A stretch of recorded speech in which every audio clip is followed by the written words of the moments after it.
Hi, everybody, and welcome to session 25 of the Order of Narvosc. This is the last dance. I hope you enjoy. When we started off last session, Dahlia was looking for a cloak to be able to come up to find the rest of the party to give them the update on what's going on. Made her way up, found a cloak, and then some strange person put a bag of holding on her finger that had her gown in it. And he made her way up and found Ruin at the bar with Selin, and was very, very, very sneaky talking about bell-offs, which led to Selin going and finding a bell. And while that was going on, the professor was taking Axe and Z through the first, or he was waiting for them to be done with the first trial. And they finished the first trial and immediately wanted to go into the second one. And then we panned over to Velfi, and through some good rolls and some bad rolls, successfully got on here to our side of things. But he also got possessed for a little bit, so there's that. Velfi then went on a trek to find everybody to give them updates on here and that whole situation. The boys woke up from the second trial, and Z did not like what he saw in the trial of sacrifice and said that you can't ask them to do that, and there's no way that he could do it, and left. And Axe wanted to complete the third trial, seemingly completed the third trial successfully. Dahlia went back down after talking to Velfi, and they, sharing information between the two of them, went back down into the underground, got meals for Beltov and the Dragonborn, whose name I just heard 5 minutes ago, but can't. Tilly, thank you. Got meals for Beltov and Tilly and ale and all of that fun stuff. Velfi came in and talked to Ruin about the bell-off, and that on here was on our side, and then told Selin that Selin was going to lose the bell-off, which led to Selin taking off home to practice. Velfi and Ruin hung out and got drunk while the professor eventually made his way to the bar, where we all convened, shared information, minus Dahlia, of course. Shared information and figured out when we were going to meet, and then went to bed. Got ready for the day of the ball and figured out where we were going to. The professor went and talked to his date and got a lot of tea for the day. And Velfi finally made her way down and went shopping with Calandra to get dresses and get all set up for the ball. And then everybody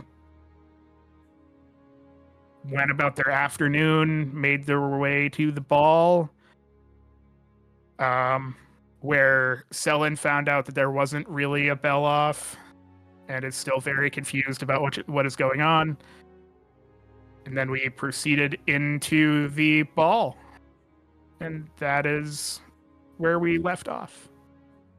Yes, so Three of you, with your date, have walked into this ball. And inside the hall, everything is just immaculate, beautiful. The walls and floors are that polished obsidian to where you can't tell exactly what a liquid on that floor would be. It reflects light off of the floor from the elegant light fixtures that they have set up in here, making this room seem like it is boundless in black and gold. There is a small musical ensemble at the very back with the giant skeletal clock as the background for them. And they are slowly, very beautifully, almost in a eerily sense, playing a waltz. As you all start to walk in, tables have been lined up on the right side of the wall with your hors d'oeuvres, your sweets, your drinks.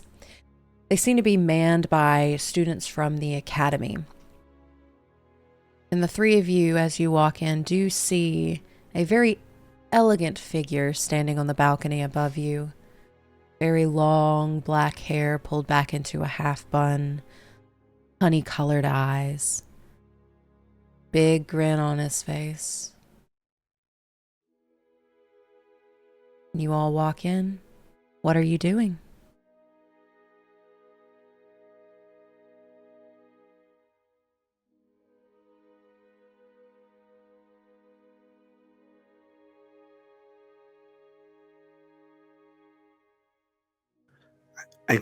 I kind of hate to admit how nice this looks. Maybe we can enjoy ourselves a bit. Are we all together in a group, or did you just say that to Calandra?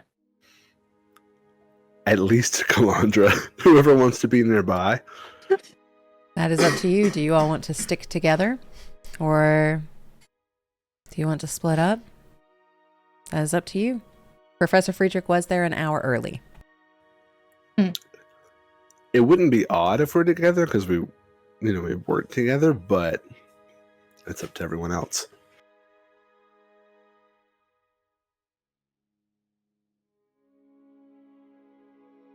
I think Velfie just kind of taking in how it looks. It looks different than how it normally is. There's a different vibe, and she's a little more like wide-eyed, like, wow, this looks so nice. Just kind of taking things in, and then she will look for anyone that she knows. You would see Sammy drawing in a corner. And he's in this nice little tuxedo with a black tie. He tried to go classic. He shifts his little glasses and just continues to draw. You see Rowan Violet off on a different side of the ballroom. Rose giving her a little twirl to a waltz. And you see some other Reapers you have grown accustomed to, like walking in, leaving, that you haven't necessarily spoke to. You would recognize some of the bards that are playing. The one that plays in the bar is not here. These are more classical bards. And you see a piano, you see a harp, you see string instruments, and they're just playing on this elevated platform. Is there anyone of particularity that you're looking for? She's, I guess, mainly looking to see if her party is nearby. Anyone from her party. And she's also keeping an eye out for Dahlia's dress. I'd say at this time you would see Professor Friedrich and Ruin, but you do not see Dahlia's dress quite yet. Okay. Well, Professor's over there, if we want to go meet up with them. Talking to Antir? Yeah. Antir squeezes Velfie's hand. Are they still like arm in arm? Mm-hmm. He's going to take his other hand and just give Velfie's a little squeeze. This is your first ball. I follow you. Okay. You said Sammy was drawing? Yeah, Sammy's on one of the staircases that goes to the upper balcony, just not taking up a whole lot of space, just very quietly drawing. And you get the sense he's trying to pick up a new hobby.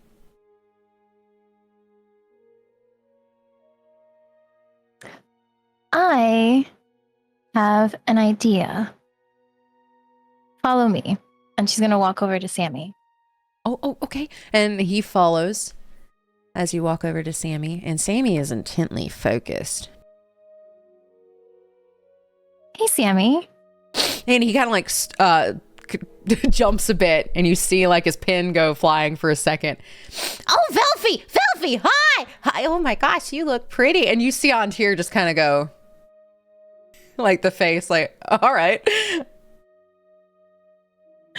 Thank you. I appreciate that. This is Antir. Oh, it's nice to meet you. I noticed that you were sketching. Yeah, Professor Friedrich told me to pick up a hobby. So I'm trying to hobby. I lost my pen. Oh, can we help you find it? I'm sure it's around here Somewhere. And he fumbles around and he manages to find it. He threw it on one of the higher stairs and he just kind of like goes up a little higher, picks it up. I have an odd request. Okay. Would you mind doing a quick sketch of Antir and I? Ooh, I can try. And he flips his sketchbook page and he makes it horizontal or landscape.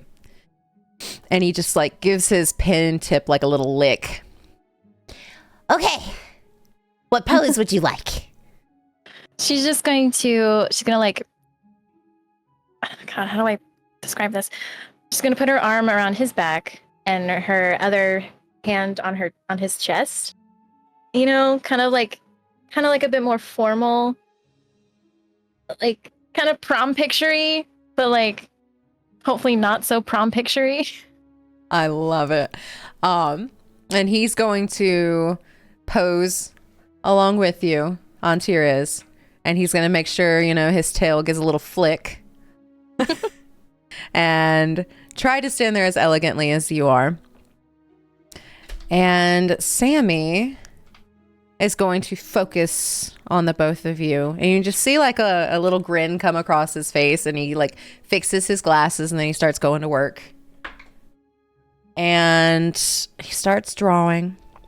And it takes him a little bit. Okay. I have an outline. I can have this ready for you in like maybe an hour. Okay. Is that okay? Perfect. Yeah, that's great. Okay. I'm excited. I never thought I'd be drawing, like people would ask me to draw them. I'm just helping you with your hobby. Yay!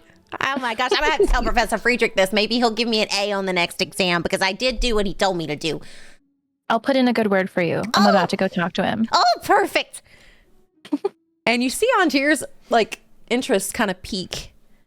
And he's just like trying to like see what he's drawing. And he's just kind of like, you know, like like very like boyishly just trying to see. And Sammy's like, You want to see it? Antir looks a little like taken aback. And he just kind of nods. And Antir just walks over to Sammy. And Sammy actually, you see him show the outline he's made so far. And then he flips a page over so you can see what he was drawing previously. And it's the ballroom that you all are currently in. And he draws really well. And it looks like a replica of what you see, like with a bit of touch to his. And Antir is, oh, that you're talented. And he just kind of looks over at Sammy and he's like, thanks. And they just kind of like talk for just a few minutes. And then Antir looks at Velfie. That's really cool. It is. Huh. Well, it was a pleasure meeting you, Sammy. Oh, it was a great pleasure meeting you too. And then he goes to where Velfie is and Sammy continues drawing. Okay. I'm excited for that. We're getting our portrait done. Mm-hmm. I saw it and I was like, you know what? It'd be nice to remember this moment somehow. That sounds wonderful. I'm really excited at how this is going to turn out. Me too. And then she will make her way over to the professor and Kalandra. Alrighty, and while this is happening, what are the professor and Kalandra doing? Well, I'll turn to Kalandra and ask, can I get you a drink? I think that's how you're supposed to start off at these things. Oh, that sounds wonderful. I wonder if they have anything bubbly. Bubbly would be really nice. I won't come back without it. Oh, well, if they don't have it, I hope you do come back. Well, I guess what I mean is, like, I'm very dedicated to retrieving a bubbly drink for you.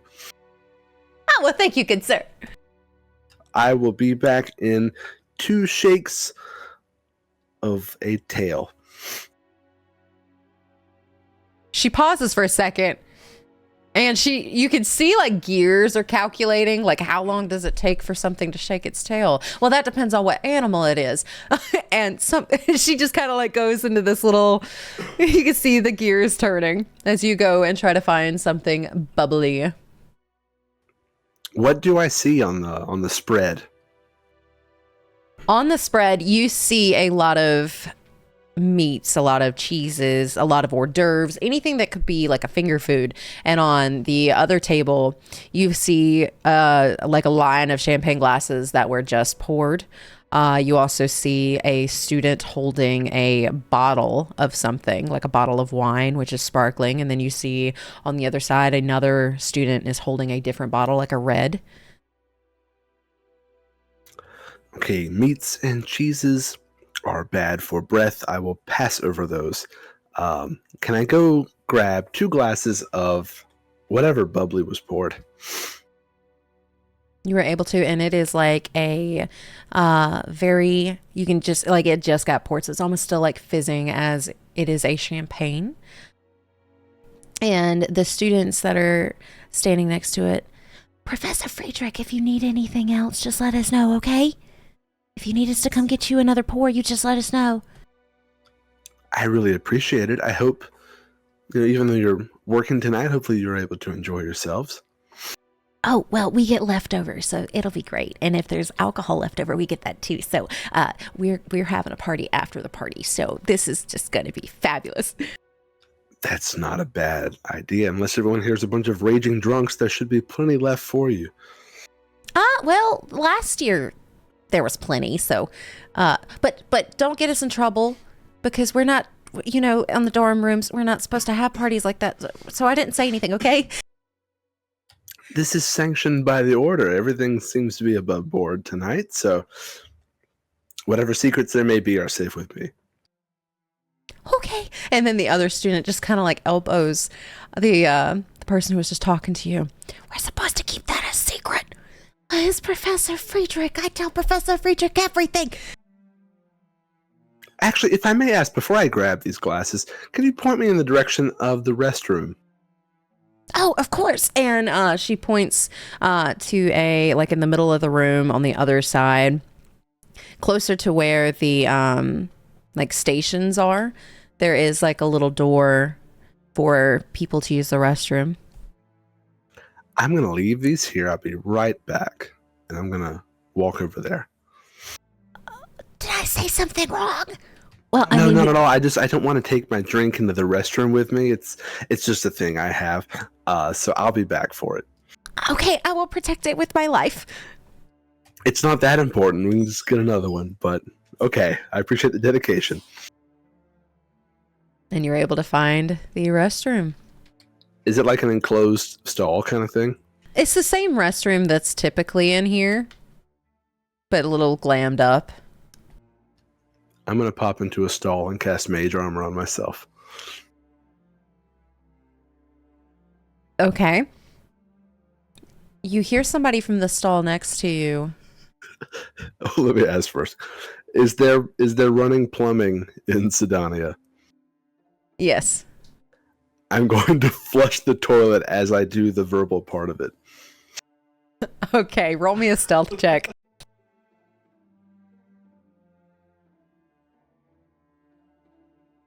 14. Everything all right in there? Yep, sorry, just a few nerves, messes with the bowels. Okay. Okay. I appreciate the concern, kind stranger. As there are stalls in here. There's about 3 stalls per bathroom, so you were able to cast mage armor. Okay, I just imagine like I'm in like a stall and like a puff of wind and light and loud noise flies out from under. Okay, anyway. I will go back and retrieve the drinks and take them back to Calandra. And they had it! They did, and plenty of it. I have it on good authority that our cups will not run dry if we wish them not to. Well, I guess it's nice to be, with lots of money and in charge for days like this, because you can get the nice stuff. Yeah, and on days where they're willing to give it away, I like to take advantage of that. I like that too. It's kind of nice. We don't have to pay for it. It's few and far between because generally when we have work, they just sort of push us out the door with very little, whatever we have on us. So it's nice when they're a little bit looser with the provisions. Mm-hmm. I can imagine. This is my first time coming to something like this, so I didn't know they did all that. It's quite an affair. I don't tend to get into it much, but I'll sneak in for a drink or two. But I'm rather enjoying myself so far tonight. She gets a little blush to her cheeks. I'm having a lot of fun too. That is good. Cheers. Clink. Clinky. And at this time, you would start to see Velfi and Antir walking over. But before we get there, what are Ruin and Selen doing? I think Ruin would do a similar thing to what the professor did. And it's like, I'm not normally here with anybody. Is it drinks first? Do we want to dance first? I will leave that up to you. Drinks it is then. Okay, do you want me to go with you or do you want to bring those back? What is the plan? What do you want me to do? I'll bring him back. Okay. Well, I will wait right here. And she just kind of looks up at the everything in here and straightens out her dress a little bit as you make your way to the champagne table. I just grab a couple of glasses of champagne and bring them back. I'm not really And before you bring them back, somebody else comes to the champagne table, picks up a glass.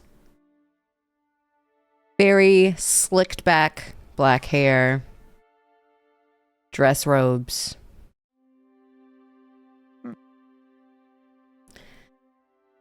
Well, I hope you're having a wonderful time, boy. How is your ball so far? I mean, I just walked in, Father, so nothing has happened so far. Well, I do wish you a good time. You as well. It should be a blast. And he just kind of gives this slight smirk, takes a sip of his drink. Ruin hasn't actually even looked at him. Is just kind of picking the champagne up and is just kind of having that conversation that you have in line with somebody at a grocery store kind of thing. You're just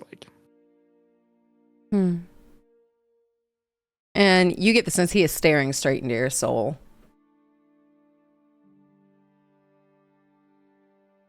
I'll finally look over at him and it's or look down at him because that's. And he will take his champagne glass and give yours a little clink. And then he turns around and starts walking away. But as he does, do enjoy your... What was it you called it? Beloff. And he leaves.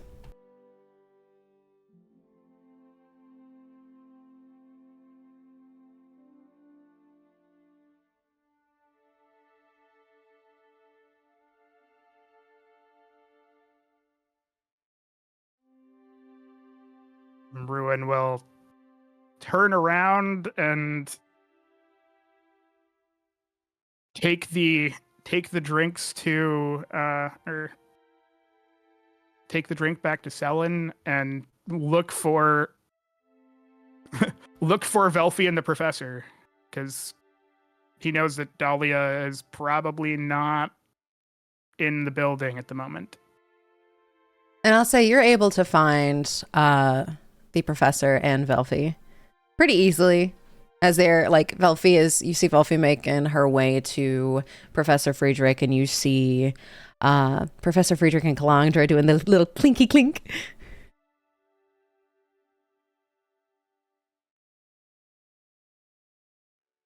I'll tell Sel. I'm like, oh look, the professor and Velfi are here too. Oh, I thought they were supposed to be here. Yeah, well, I didn't know when they were going to get. The professor gets here either super early, so I didn't know if he would be done already with the ball or. That makes sense. I'm walking out as you're walking in. Like, y'all have fun. I'm done. And you are able to make your way over to where they are if that's what you wish to do. Yeah. Selin, if you give her drink, is just going to shoot it. Whole champagne glass. I think Ruin is definitely like shooting it and setting it down on a table or something. Like, actually, can I do a check on it to see if Sketchy McSketcherson did anything to it? Go ahead. Because he clinked the glass. And I don't know if he did. So that would be medicine if you're looking for poison, Arcana if you're looking for magic, or investigation if you're really hunting that glass down. I think it would just be Arcana. It would be real hard to poison the inside of a glass from the outside. So I think it's a 19 Arcana. It's a normal glass of champagne. Okay. Then yeah, Ruin will down it and make his way over to the rest of the party. And I think he'll like particularly like kind of walk up behind next to Velfi as we're walking. Or as like she's kind of walking over to the professor. Oh. Hey, Ruin. Hey. Can you do the She'll cast a with- message yeah. to Ruin. She'll say, what do you need? The greasy one knows about something. I don't know how he listened to any conversation, but he knows something. I think Velfi's body, she'll freeze for like a second, like body language, but she'll try to keep a straight face. What? She'll cast message again. What did he say?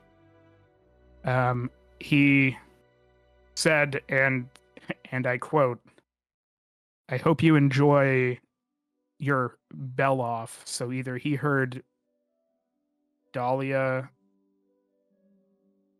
saying something or heard our conversation somewhere in that.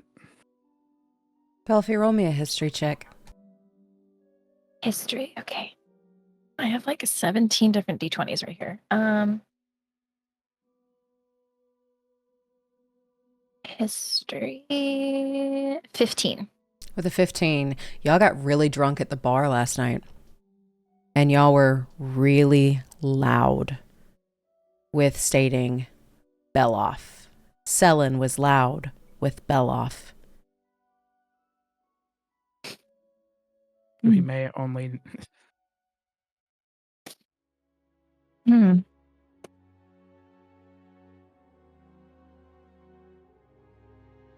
I think Velfie, she'll just quietly say, "We may have gotten too drunk last night."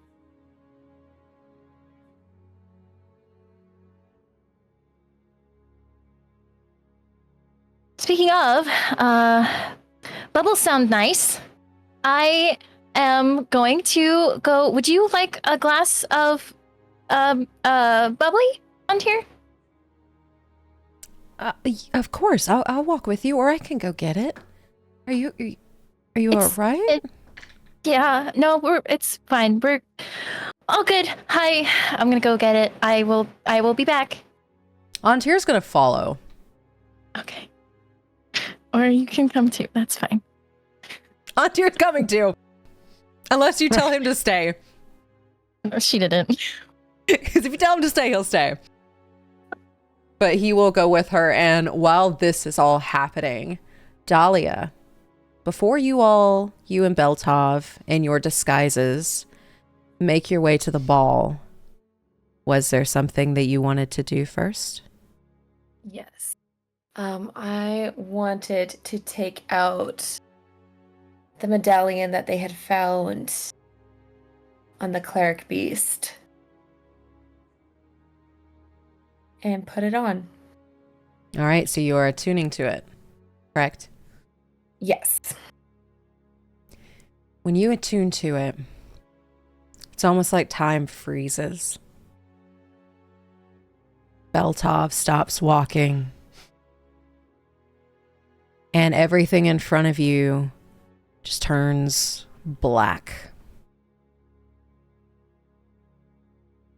And you see a light, almost like a spotlight on something. And you see a robed figure, the deepest, blackest robes, standing over almost like a sick bed.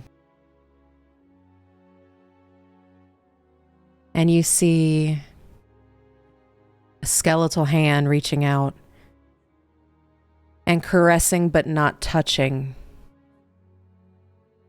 someone that is adorned in sunshine yellow. Almost like this being wants to caress this person's face, but knows with being what they are, they can't.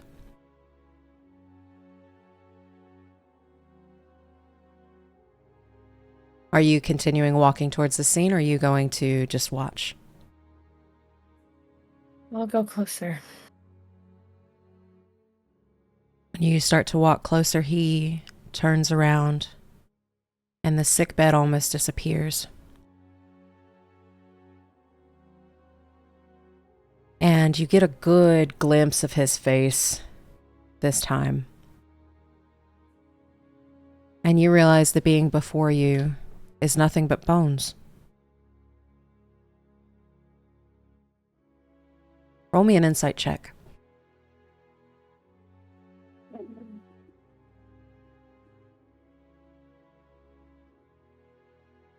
"22." 22. Even though he has no skin, no muscles, nothing that could give way to a feeling, you get the sense that this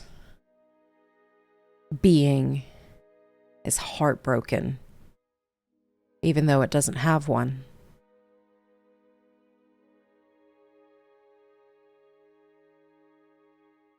And it reaches a hand out towards Dahlia. And again does...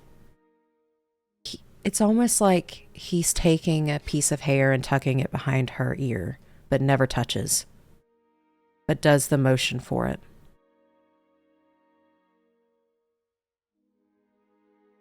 You finally put it on.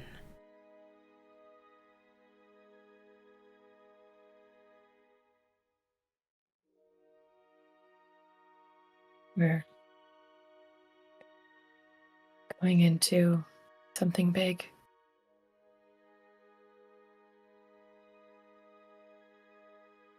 He nods. I know. For it is claimed 2 of your line already. What is claimed? And it's almost like his head shoots back.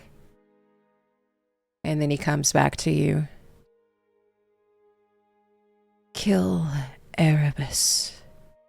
Destroy Erebus, my descendant. And he fades.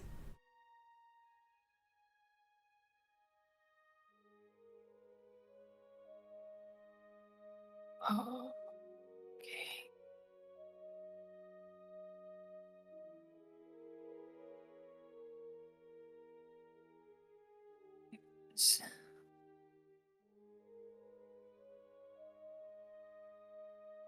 Okay. And he's gone.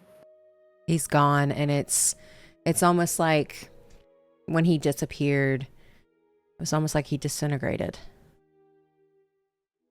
Like the vision just disintegrated. Is there anything like where he looked? Nothing. Any sound? No. But you get the sense that that realm was not yours.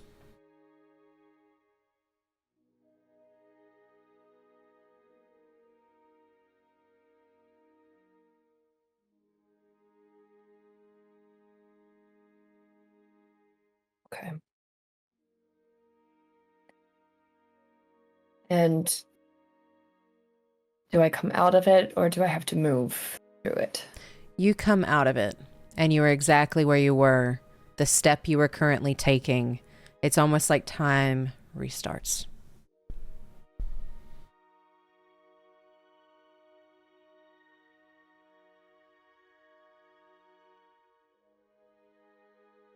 Is Belle nearby? You're arm in arm with Belle, right? Oh. Okay. Yeah, he's nearby.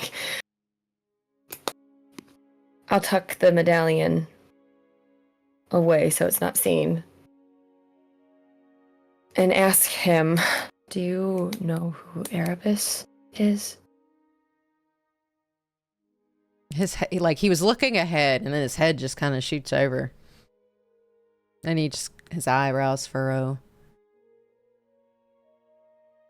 Who is Arab? I don't know. I have never heard the name. Same. So, but And as you say Erebus out loud, it's almost like your vision fades to scale for just a moment. But the scale is not balanced. A skull on one end is all the way to the floor, while a little green leaf is on the other side.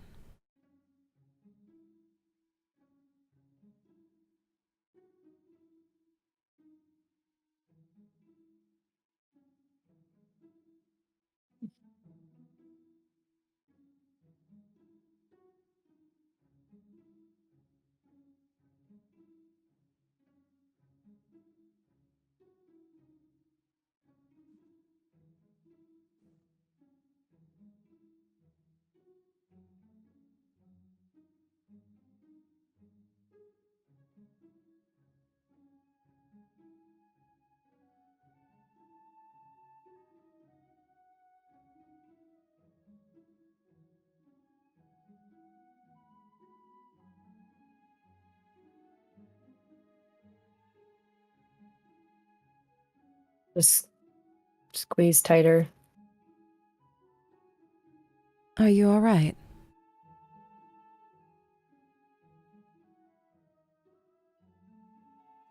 Hope so. Well, if there's anything that I can do.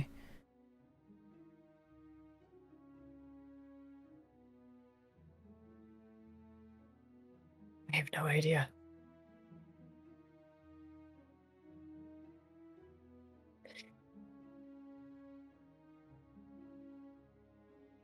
We'll get through today. And we'll figure this. She'll kind of lift out the medallion, figure this out.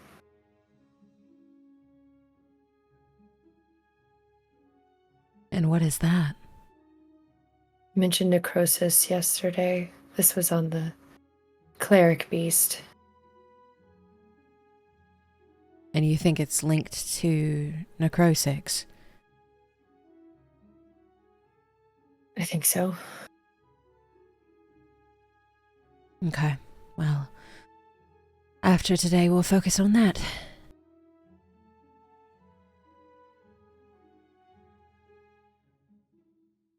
You ready? Sure. He gives a gentle tap. She'll just kind of go quiet. And he just takes a long look at her. Takes like this big gulp. And leads you to where the ball is taking place. And you now see how well adorned the outside is. How beautiful it is as you two slowly walk towards the ball, and it feels like every step is like 1,000 pounds.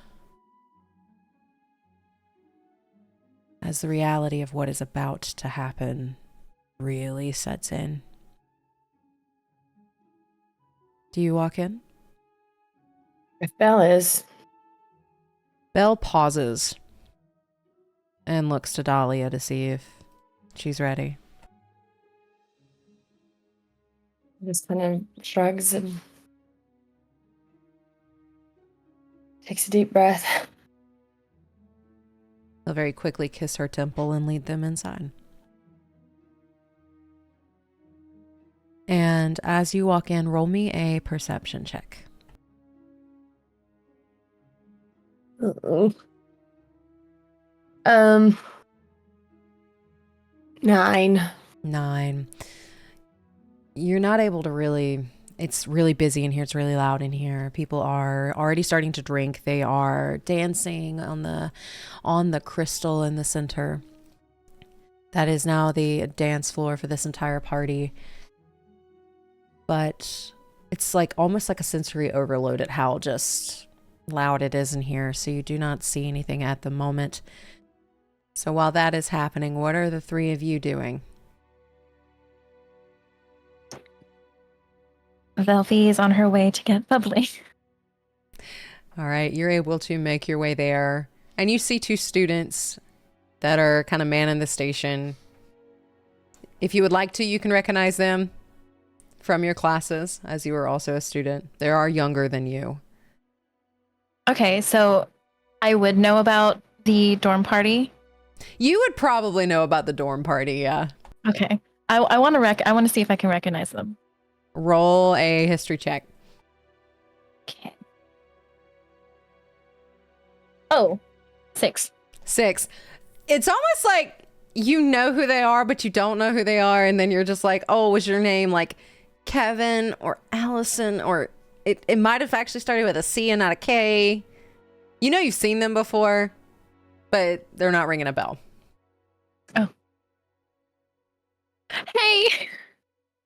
Hi, can we get you, do you want the red or would you like the bubbly stuff? The bubbly stuff. Bubbly stuff That is really sounds fun. good. And Yeah. she'll make sure that you have 2 glasses, hand one to Velfie, one to Antir. Were we picking up more or just these two? She'll glance back at the party. Is anyone without a drink? Ruin and Selen, I don't think, have one because they chugged theirs. Okay. 2 more, please. Okay, perfect. Do you need me to help escort these or do you have it? We got it. We have hands. We're good. Okay. Well, I'm glad you have hands. It's always a nice thing to have those. Yep. And we'll try to save some for you later, and she'll give them a wink. They both turn red. And then she will turn around and head back to the party. and Velfi and Antir both rejoin. Well, Ruin, Selin here. I got you some more drinks. Saw that you guys didn't have any.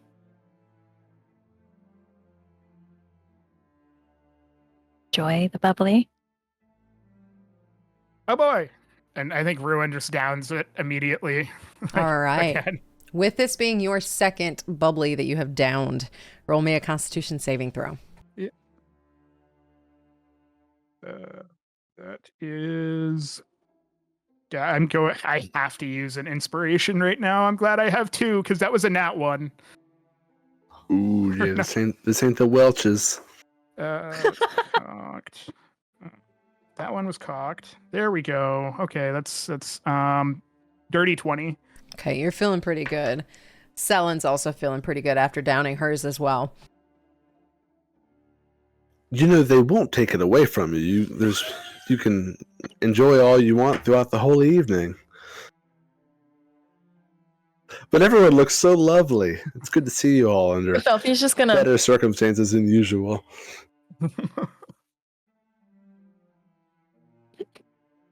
Antir is matching Velfi, like wishing like he had something to snack on right now as he's just like going back and forth. You all look a bit nervous. nervous.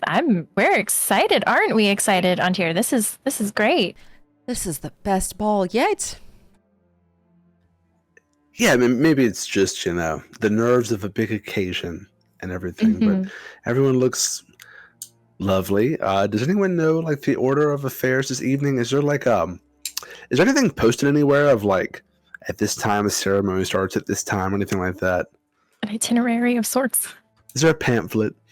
There is no pamphlet, but if you have gone to a ball before, you kind of know that the beginning people start to drink, they dance, they have some fun. Then you have Siren do his speech to thank all the order members for their hard work over the last year. And then you have more drinking and dancing, and then everybody kind of just trickles out at their own pace. Do we know what time the festivities begin?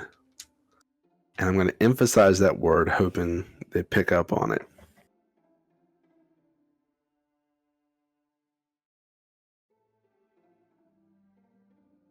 Velfi is going to shrug as she takes a sip of her bubbly. Antir just takes half of his in one sip. I wasn't given an itinerary. Selin is like holding her 2 champagne glasses like this, like she's had her 2, and somebody does notice that she's holding them like that and comes and picks up her glasses and actually gives her another one, which she takes and chugs. So there is gonna be a bell off. I am really happy I brought my bell. As she just kind of looks at it. Yeah, I think you might have me beat, honestly. I practiced. Yeah, see, I got a little busy. I didn't have time to practice. So, Well, then it's not fair. I mean, we can still do it. I'm gonna need to borrow your bell. I didn't bring a bell. She just kind of gives you that look too. You can borrow mine. Thank you. And then Velvi's gonna cast message to Antir, and she's gonna say, Ruin said Father Ignatius knows something's up. I don't know what. Just act cool. And then she'll take a sip of her champagne. You feel him tense, and then that scent of lilies gets stronger for just a second. She'll squeeze his hand as like a reassurance, like, we're gonna be okay. He's going to squeeze back, but you do notice he's kind of gotten like tense, but he is also like just looking around. He's got like this foxy little grin on right now that fits with the like aesthetic, but he has gone like full box as he's just keeping an eye out on things, and Gotcha. he'll like give Velfie like a kiss on her head, like at the very top of her head, and you just get the sense like while he's doing that, like his eyes are just scanning everything. Gotcha. Velfie, with your passive perception, you see Dahlia's dress come in. I'm gonna make eye contact with the person in the dress for the briefest moment. Does she see me?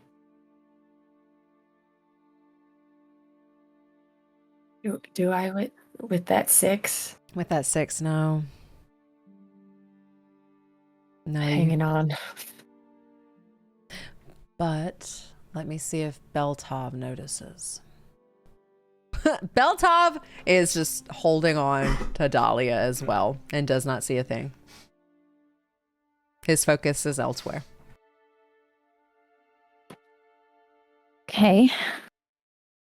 But so the person I see is not Dahlia, but I see Dahlia's dress. Okay. I'm gonna cast message to Antir again. And I'm gonna say Dahlia's here. And then take a sip of wine. Or bubbly. And you get the, like, his body language shifts to you as he is paying you attention, waiting to see if you say anything else.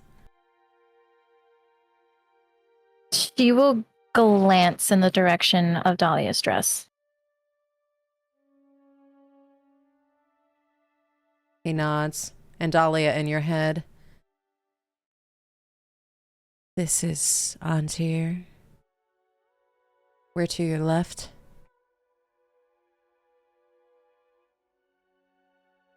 I waited a little bit, and then I slowly look to the left, make eye contact, and then just keep scanning. And then I'll be like, okay. Good to see you're okay.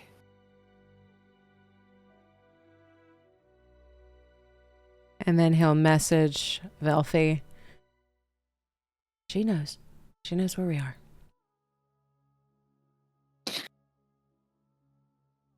She'll sigh, take another sip of her bubbly, and she'll just give Antir's hand a squeeze. Anyone feeling a little peckish? I'm always hungry. Calandra is just like, food! Do you want to go check out the food with me, Calandra? She gives like this, yeah. like, Let's go. Anyone else is welcome to come too. Just Sure, why not? Yeah, I saw some meats and cheeses earlier. A little bit heavy for the occasion for me, so maybe they have something lighter. won't know until we go. Lead on. All right. And she's gonna take Antir's hand, and he's coming with. oh! And you all are Selin and Ruin going as well. I think Ruin would try to stick with the rest of the group just because knowing that certain people know things. Like I'll look at Selin and be like, grab a bite and then dance. Even though it's been a long time since I have danced.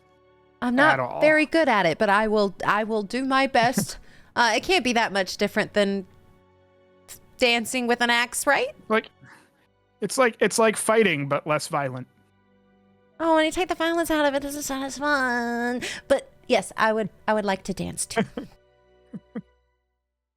And Dahlia would see the group starts making their way towards an hors d'oeuvre table. And I'll just try to like point Belle like towards them and just kind of like lean my head towards them. Would you like a bite to eat? I feel like I'm going to throw it up, but we can go that way. I don't like eating at these events either. And he taps her hand again and starts walking towards where everybody else is. So that way you all can convene at the hors d'oeuvres table, which has meats, cheeses, fruits, some kinds of spreads to go on the fruits, little finger sandwiches with like cucumbers and like a Greek yogurt type of mixture that's in it. So like little tea sandwiches that you can find there as well. Nice.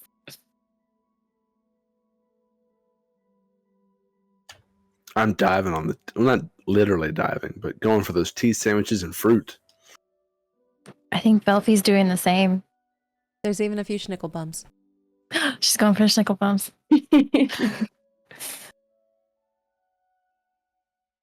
Dahlia will come up to Velfie. Still like hanging. She doesn't want to let go of Beltov, but she'll touch Velfie's arm and just says, "I dress is beautiful. I love it." Thank you so much. I love your dress. Thank you. It's been a long time since I've seen you, Celeste. How are you? Good. Good. Very good. It's good to see you too. Yes, it's been a while. A while. I am But- Celeste. You are Celeste. And this is, and then she just pats Belt off. This is him. Him. Him. Yes. Carter. Yes. Carter. Nice to meet you, Carter. It is a pleasure. Well, this is my date on here. Beltov just kind of looks for a second. Wonderful to meet you. We were just getting some food. Please join us. Feel free to hang out with us. Thank you. Felfie, in your head, is that who I think it is?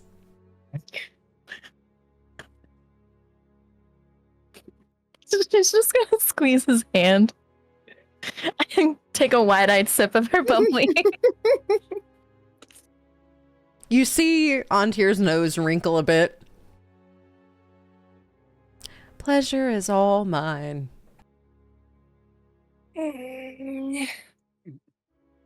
We notice Velfie talking to people that we don't know. Someone who looks Yeah, you all are around each other, and someone. Do you want to describe what Celeste looks like? human with brown hair, maybe some bits of gray streaking through her hair, wrinkles around the eyes. Not like old, but she looks like she's almost like in her 40s. Oh, I'm sorry. Ruin, this is Celeste. I am Celeste, and this is Carter. Do I recognize the voice? Is it like still a similar voice, or is it like, Disguise self-disguises all of them, oh, it disguises all of them? if I'm remembering correctly.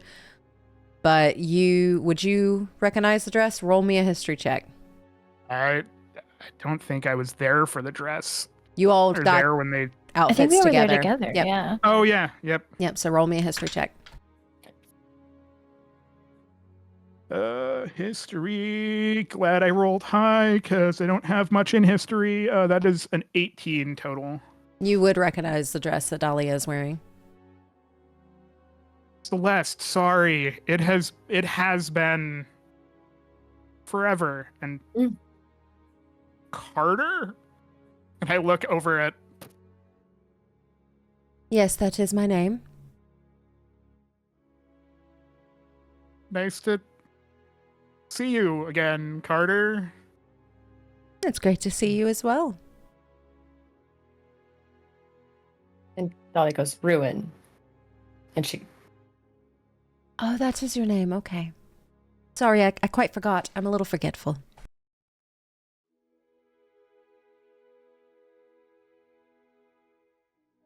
And Kalandra's like, we have new friends! Hi! And she like just gives both of them a hug. No.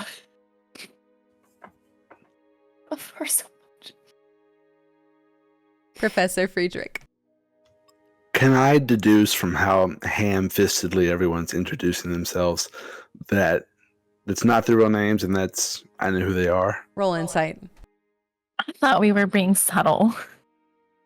Talia is amazing at this. I got a natural one.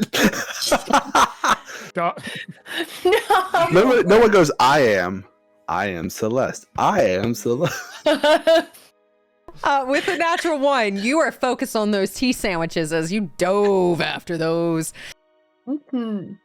Don't You have mind if no I clue. do. Okay, and I don't even know Professor they hasn't walk even up, I looked up guess. the tea sandwiches.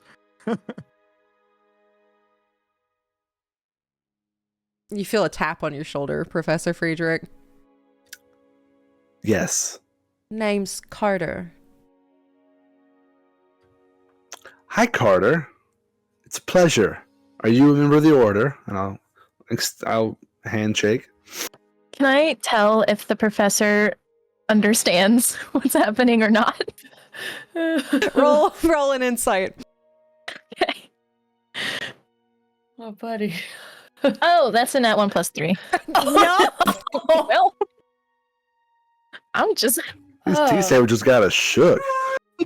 for real. You see Antir. Look back. And in your head, Professor Friedrich, you don't get it, do you? I came into a conversation. This is in my head response. I came into a conversation that was halfway started, and I don't know. Who are these people? Celeste, I'm pretty sure it's Dahlia. And Carter, I'm pretty sure is that belly boy. Oh, say no more.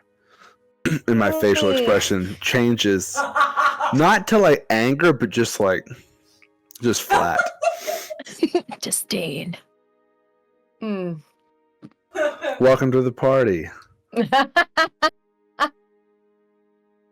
We're still friends, aren't we? I'll shake his hand. Given the circumstances of the evening, and it's a cause for celebration, it's no time to be enemies, so of course we're friends. He just gives a nod and just kind of looks down at Dahlia. I thought we were doing better. I was not casting anything on you, so. That is... And I would cast lightning bolt. Form of dread. That is true. I guess we're progressing.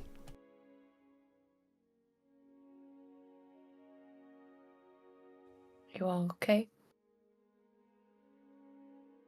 Oh yeah, we got tea sandwiches. We got some bubbly, and I think she'll look at Antir, and I think next we'll dance.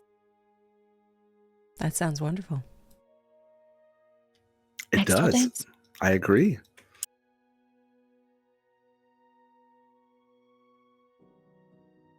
When she looks at Carter, do we have a schedule? Well, I think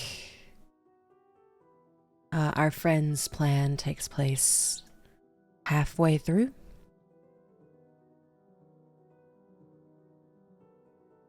Halfway through. Is this being spoken loud enough for other people, like in the general area, to hear, or was that like a? He said that pretty quietly, as you all are just standing in front of the hors d'oeuvres section, and other people are trying to come up and get little finger foods. Oh, okay. Oh, Okay. it's kind of in the way. And we just look at them as like, what, move around? Yeah. Present. One just kind of looks at you like,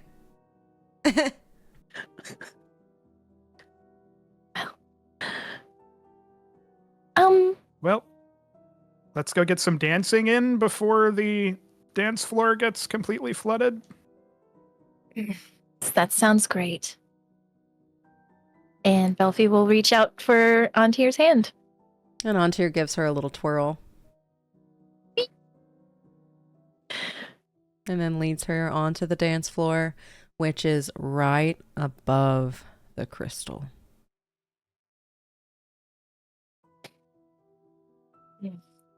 Who else is going to the dance floor? I'll extend my arm to Kalandra and go. And she just grabs it and goes with you. Beltov will hold a hand out and do a little bow for Dahlia. Are we dancing? Might as well take the opportunity while it's here. Okay. But if you do not want to, we do not have to. I haven't. Okay. I haven't done it before, but okay. Just follow my lead and everything will be okay.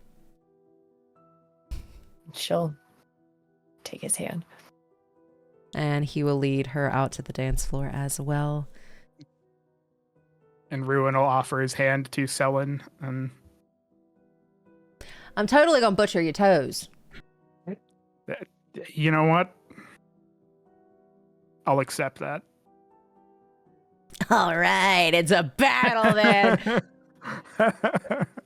And you all are out on the dance floor now. It is starting to pick up with other members and other dates just dancing on the floor. Some people look like they really know how to dance. Other people look very stiff.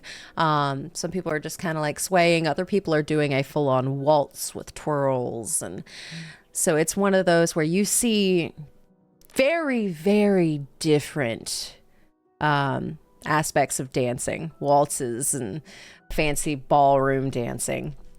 And y'all are directly on this glass plate, like this very thick glass plate over this blue crystal that has electricity going bzz, bzz, bzz, like in all different directions underneath it, just spouting off.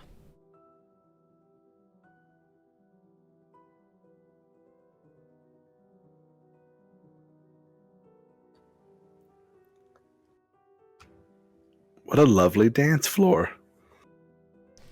It's electric. It is very pretty, even if it is a little eerie looking. Yeah, that's how it goes in here sometimes. It's useful. It protects the city, but it is eerie, definitely. Do you think this, with this many people on that glass piece, do you think it's gonna break? I certainly hope not. I don't think so. This isn't the first year they've done this, so I think it should be okay. Okay. But if just in case something happens, just stay close and I'll whisk you away. She gives you like this big beaming grin and a blush on her face. And she just kind of looks over at Antir and then just gives 2 thumbs up. And then goes back.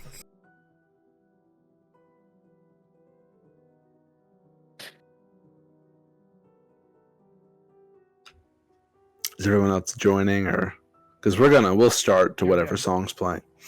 Oh yeah, Velpy and Antir are there. Yeah. Same. All right, roll me performance for everybody who is dancing. Okay. Performance. Oh boy. 22. 22. 5. 5. 15. 15.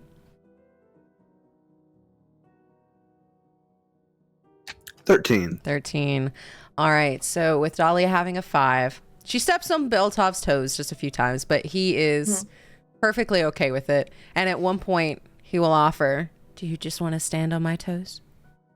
On my feet? I don't. And I can show you how it goes? I feel like that would hurt you. I'm tough. Yes, you are. But I'll just try to focus more. Wasn't really focusing on the dancing. I'm sorry. Oh, what were you focusing on? Me? and my pretty self. You can tell he's trying to cheer Dahlia up. No, I'm looking for masks. Roll me a perception check. A natural 20, so 26. Ooh, all right. With a natural 20, you don't see any of the masks wearing masks. Oh. But you do see, with their masks on, you can still see their hair and their skin tone. So and their eye color. You see blonde-haired woman in a very tight bodycon dress up on the platform, grinning with violet eyes as she just scans the crowd. You see another person with a bob haircut, black hair, very dark skin, but almost has an ashen color to it that isn't natural. You see an extremely tanned, bulky man, muscles bigger than your head pretty much, doing a little spin with somebody off on the dance floor. You see sharp pointed ears, long brown hair, honeyed eyes, standing next to Siren up on the top floor. You specifically do not see Crow.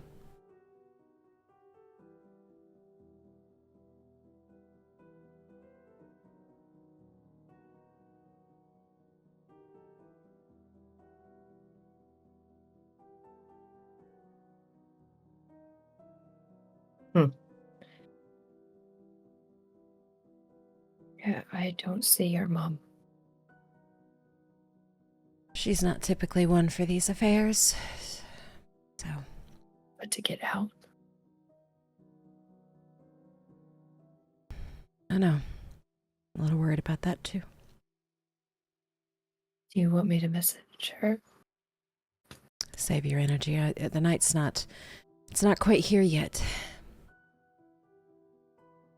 But if she's far away, she needs to get here. With them being on lockdown and everyone being required in the city, I don't think she's far. Okay. And there's just a hint of worry on his face. We're gonna be fine. Mm-hmm. As he continues to lead you through the dances, Ruin, I think I saw a hand up. Yeah, I was just. Does the upper balcony seem like it's kind of like the VIP area, sort of thing? Like there's the Well, I don't know if it's the masks, but I know Siren's up there. Does that seem like where the? So the only person you would know would be Siren. So what Ruin would know, it could be for anybody. Okay. So you're not sure if this is a VIP floor or if this is just wallflowers. Because there are a few people up there. And what was your role again for dancing at 22? 22. With dancing, you're able to guide Selen across the floor with little twirls. You do have to make sure to keep your strides just a little bit shorter, but you're able to pretty much guide Selen clockwise around the floor through dances and give some nice little twirls. And she's giggling like a little schoolgirl the whole time, and she's having a blast. Well, I'll throw out the. My feet are completely intact. Oh, I forgot. I'm supposed to be smishing your toes, and she immediately smashes your foot. Oh, fuck. I deserve that. And Antir and Velfie. You got a 12, right? 15. 15. You both are dancing and just look like you mesh together so well. Like y'all would be like really close, and he's almost got like his head or his chin on her head, the top of her head, as they're dancing and moving along, and he's trying to be as close as possible. She's reciprocating. But also at the same time she's going to cast message to Dahlia or Celeste. And she's going to quickly say, Father Ignatius heard about the Beloff. That's all I know.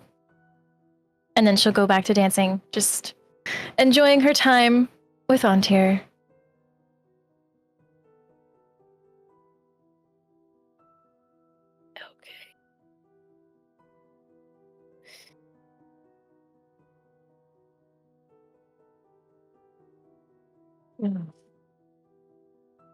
Still.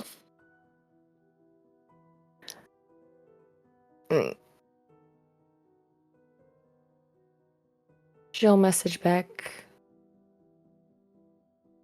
Did he threaten any of you? She'll respond, Ruin told me, I don't know what he said. I don't know if he knows about it or just that we were talking about a Beloff.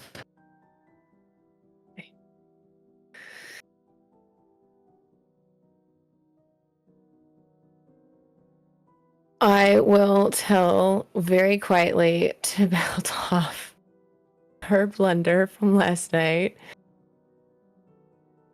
and about how she tried to cover and saying that there was going to be a Beloff. And somehow Ignatius knows about that. Well, if he knows of a Beloff, it's not Beltov. Mm-hmm. So we still. I'm sorry. No. You've done nothing wrong.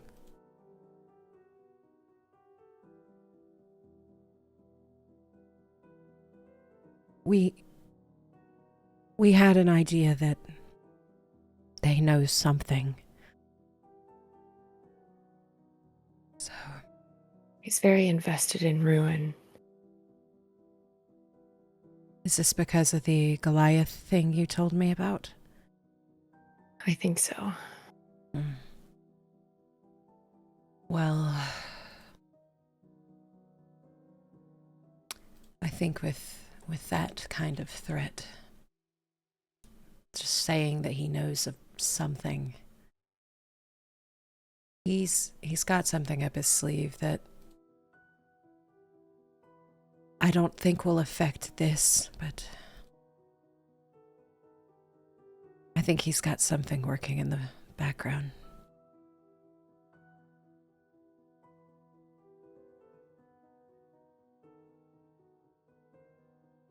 Because it does not seem like he is coming after us.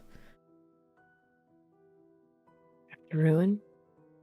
Seems like he's going after Ruin. Okay.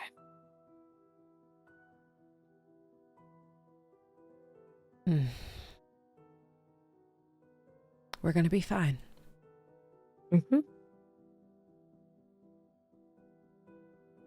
And he does seem nervous. Well, good news is they need him alive.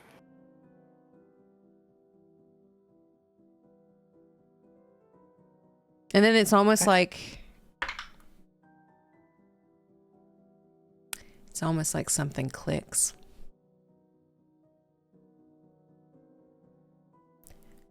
Didn't you tell me that any Goliath can talk to it? That's what I've been told. There are other Goliaths.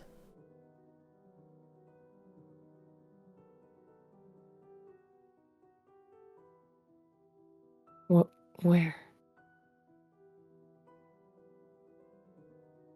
Well, I'm friends with one, but he made mention that he has a tribe. Maybe. Oh, okay. We are not in a good place to talk about. But yeah.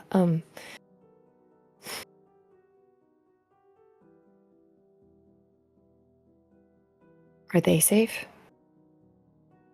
I don't know where the tribe is. I just know of my friend. Okay. So.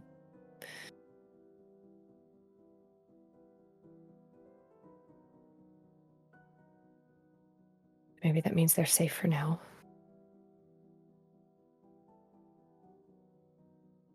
And maybe we get ruined to them. And he's going to give a nod. And while that conversation is happening, what are Kalandra and Friedrich doing? You got a 13. 13, yeah. So you're able to lead her. You're both not the greatest, but you both are having fun as you are dancing together. And she's got this big cheery grin on her face. And it's almost like she sparkles a little bit with almost like a fey-like sparkle. You're a very talented dancer. Oh, I'm just following you. So if I look good, you're the reason for that. We make each other look good then. I like that better. And I'd say we just continue on. Just sort of making small talk sort of thing. And she For enjoys a little while.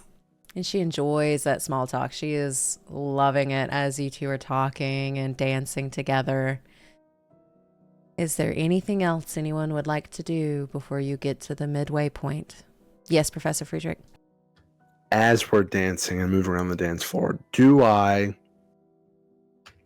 trying to think who I would know. Do I see Dalmet anywhere? Oh, no, I wouldn't know what his face looks like, though. Do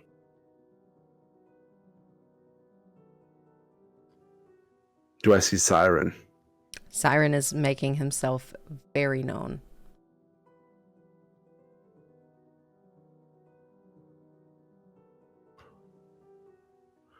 Do I see anyone else I may recognize, like Axe, Z, Sammy, anyone like that? Roll a perception check.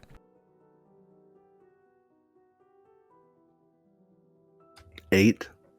You don't see Sammy. You see Ro and Violet doing a perfect waltz together, and Ro just looks smitten. Well, now.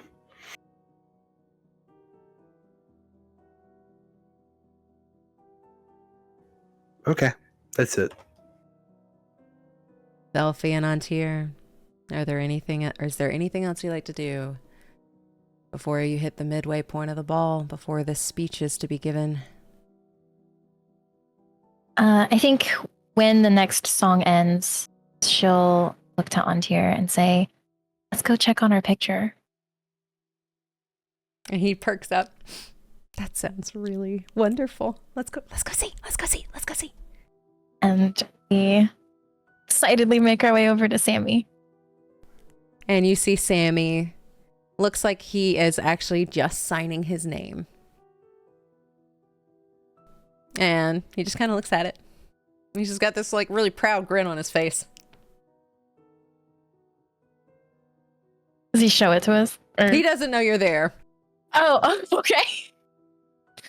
Hey, Sammy. I just finished. I just I'm got so it. excited to see it. And he very gently takes it out of his sketchbook and hands it over. And does a little to get all the pencil dust and quill dust and things like that off. But hands it over, and it is a beautiful rendition. He's even got the background included. And you see the both of you with these big grins on your face. And while Antir was posing, he was looking directly at you. So it's Antir looking very adoringly at Velfi. And Velfi having this big grin, staring at, like, the camera almost. Yeah. I think Belfi, she might tear up a little bit. Say, this is gorgeous. Thank you. Oh, you're very welcome. I'm glad I could do that for you. And he's going to just very gently tap a finger to the paper. And you see a little bit of magic go across it, as he has learned something specifically to preserve his artwork, to make it waterproof, smudge proof, so his drawing will not fade over time. This is amazing, Sammy. Thank you so much. You're welcome. I'm just glad it brings a smile to your face. So this is a good thing. This is a really good thing. Thank you.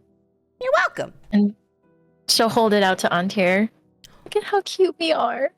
We are so cute. Yeah. As he just looks it over with like a big grin and looks up to Sammy. Thanks. And he's actually gonna like pull out 5 gold pieces and hand it to Sammy. Oh, you don't have to pay me. That's not what I did this for. Well, consider it a tip then. As he hands over 5 gold pieces for the artwork that you two now share. Do you want to hold on to it? Why don't you hold on to it? Okay. And she'll put it in her bag of holding. She has around her wrist as like a little purse. Sounds good. And he'll just give her a kiss on the forehead. She's gonna kiss him. And he just like caresses her cheeks and kisses her back. Well, do you like more bubbly? Mm-hmm. As he is like red in the face after that kiss. Redder. Well, let's go. And you And two I'll- head over to the bubbly station. And is there any last things Dahlia and Beltov would like to do before we get to this speech? Just clocking Ignatius to see if I can spot where he is. Roll me a perception check.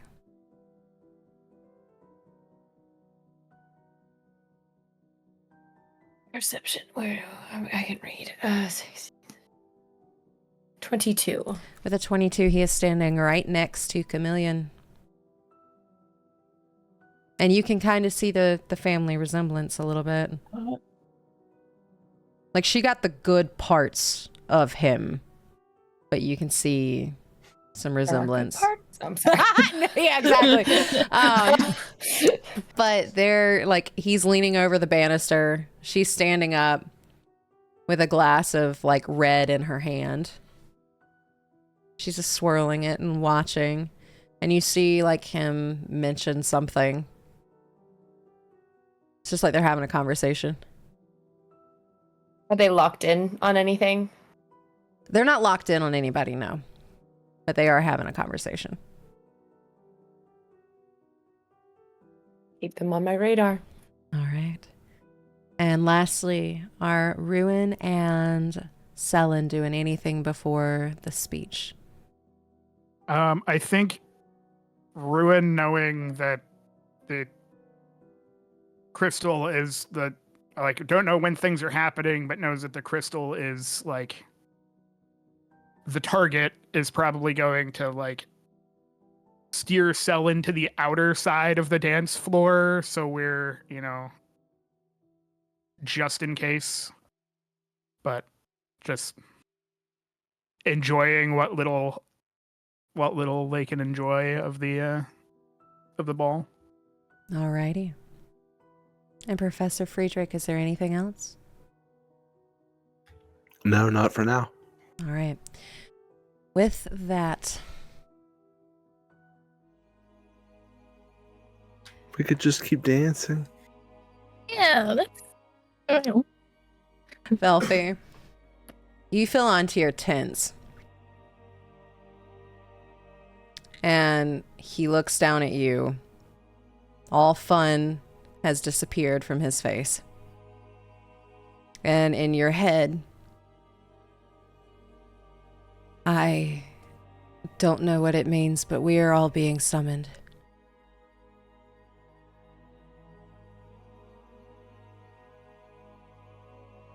She'll reply, the masks? He nods.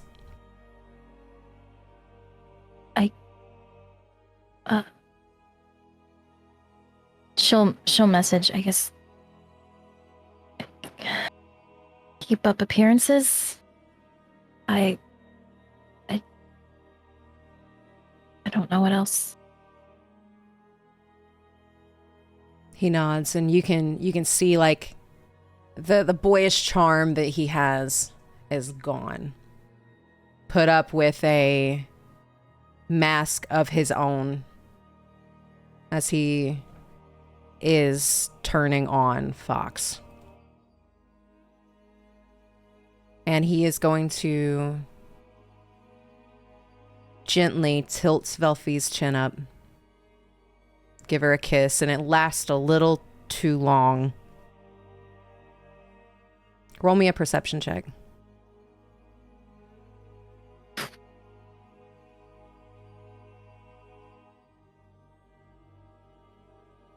$21.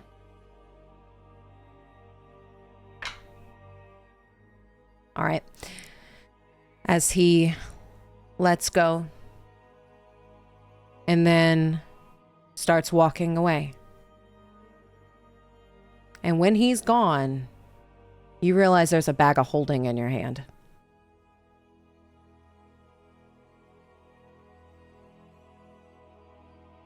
She'll look down at it.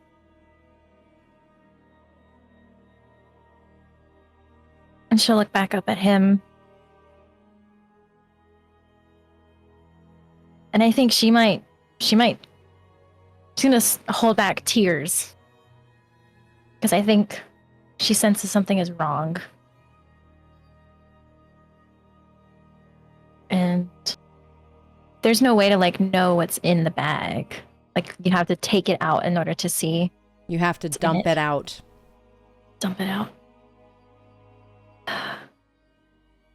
She's gonna very shakily put it inside of her bag of holding. Can I do that? No, Because I heard something. I heard something about it, but I don't know what it means. I will say, Velfie knows not to do that, since you do know what a bag of holding is.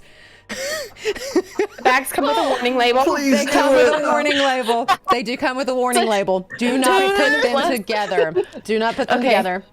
However, Velfie would know in situations of dire circumstances, it is extremely dangerous and very lethal. But last resorts, some people have put two bags of holding together. But it is a last resort. Last resort. So she'll slide it on her wrist and make her way back to, I guess, the first person in her party that she sees. Maybe she might be looking for Dahlia. And you find Dahlia. Okay. She'll cast a message to Dahlia. She'll say, they called all the masks. Andir is gone. I don't know what's next. And it's just a sip of her bubbly. Instantly checking where all the masks were. They are all gone.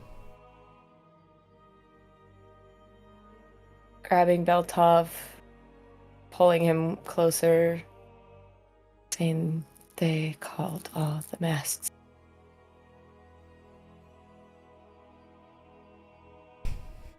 Beltov, like, you can tell he takes a deep breath and he's trying to keep himself composed, which he's not doing a bad job for anybody who doesn't know him, but you know him a little better than others, and you can tell, like, there's a little bit of a twitch, like in his arm, like a nervous twitch.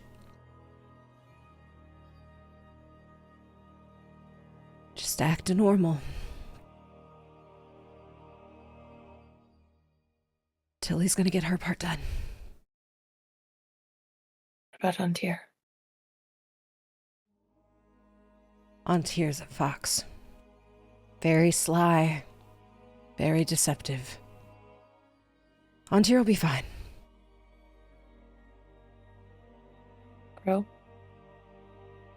You hear him, like, take a little intake of that kind of breath as... I don't know.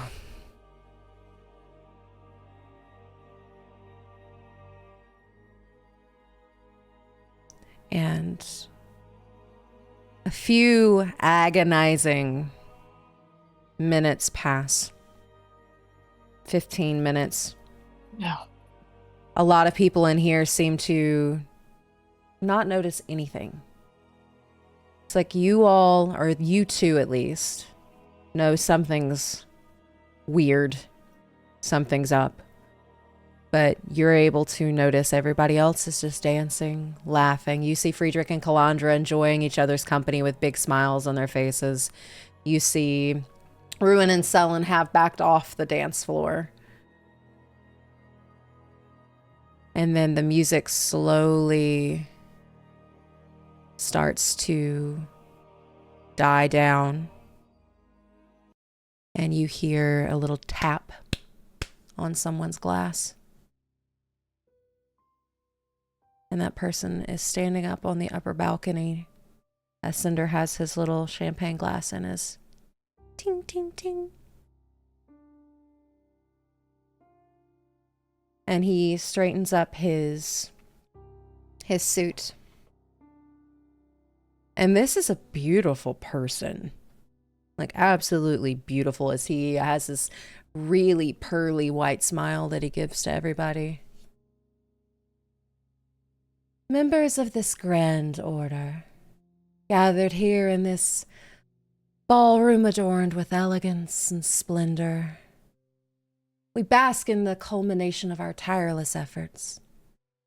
Tonight, we celebrate not just the thriving of our order, but the sheer tenacity and dedication that each of you have displayed. In the shadows of this magnificence lies the toil and sacrifice that has brought us to this very moment. It is unwavering commitment, your relentless drive, that has turned our vision into a palpable reality. To each of you, and he quite literally looks at every single one of you,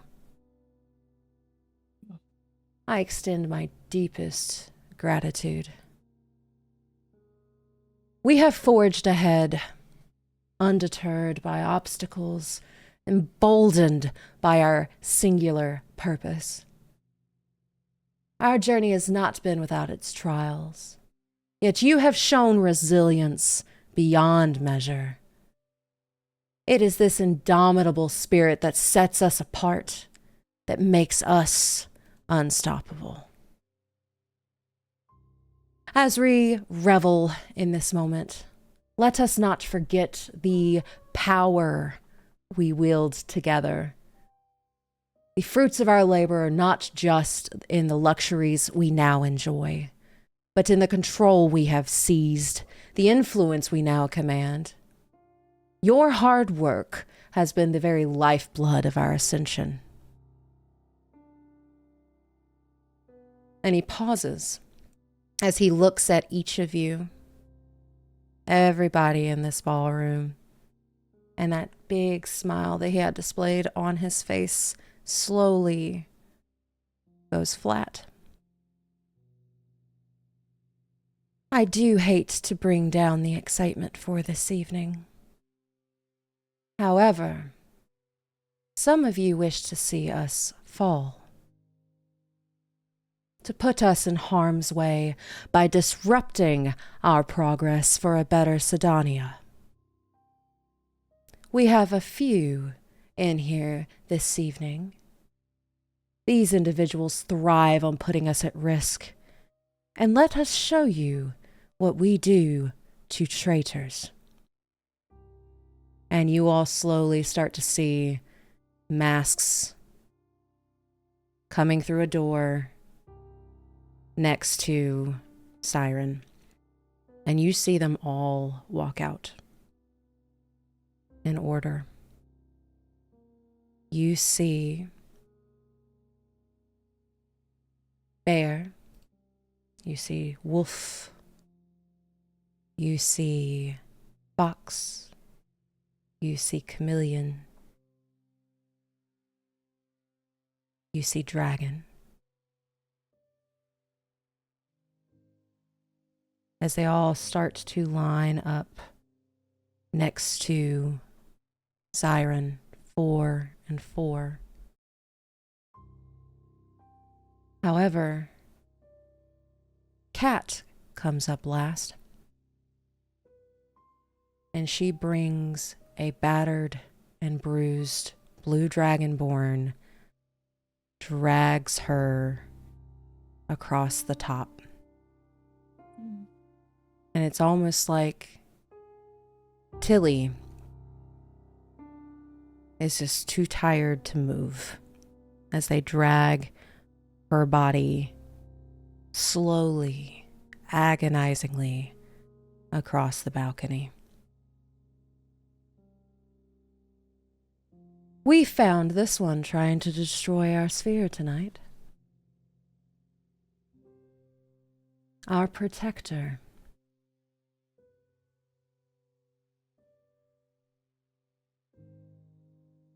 Tilly, her long snout just kind of like hanging there, slowly lifts her face up.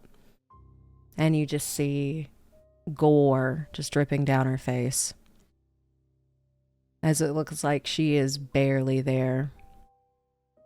You feel Dahlia, Beltov, freeze.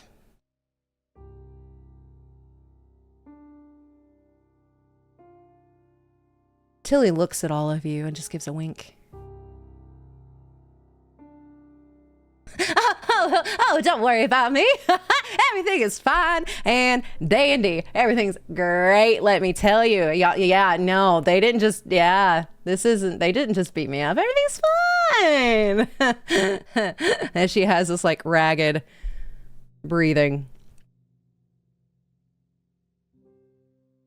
And you almost see her smile, a very, very big smile.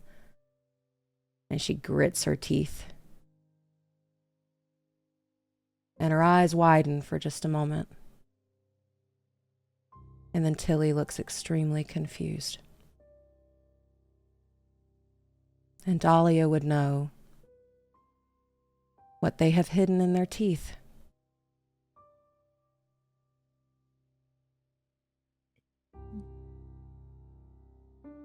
Cat will kick the bottoms or the backs of Tilly's knees. And Tilly looks confused as she doesn't know what's going on. Cat will take one of her horns, pull it back, bring out a dagger, and slit Tilly's throat. And then turn it around and take her dagger and stick it onto the top of Tilly's head.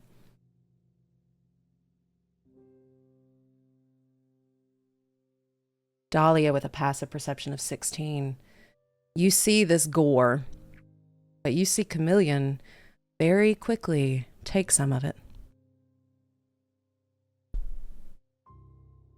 In a little vial. And then Cat steps back, letting Tilly's body fall to the ground. And then Tilly's body goes up in flames. And as Tilly's body goes up in flames, you realize, all of you who know the plan, realize your 16 just went down to 8.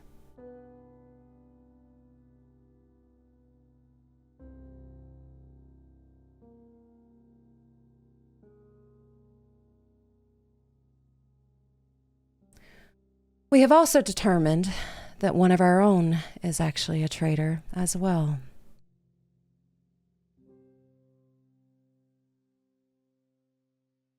And you don't see any of these masks move.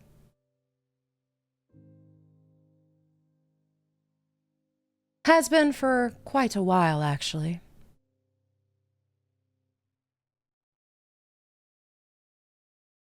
We will work better to prevent this in the future. For this does not happen in our order, and we will not tolerate it any longer.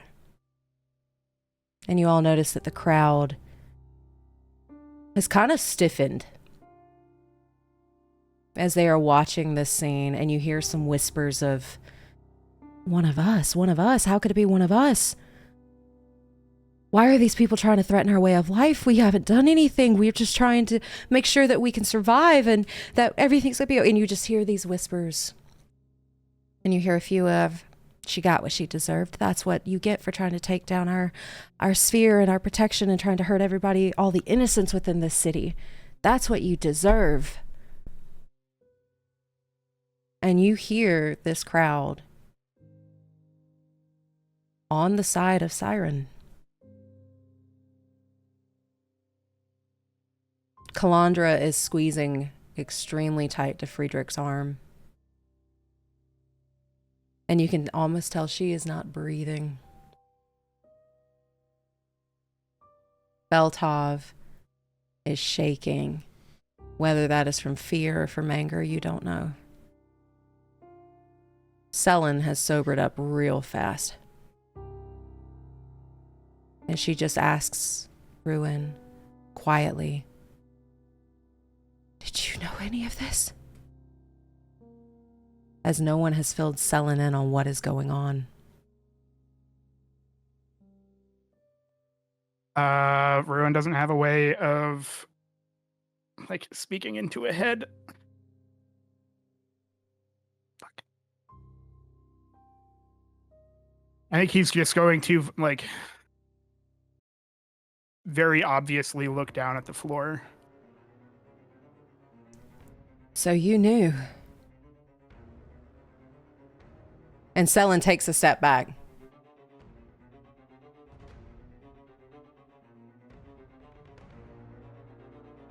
And as this is happening, Siren slowly makes his way down this line of masks. Stops at Fox for a brief moment. And then he continues down the line. And he stops directly behind Crow.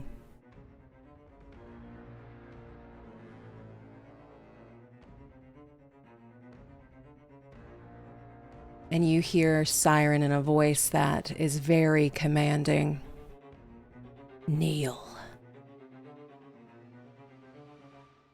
And she does so.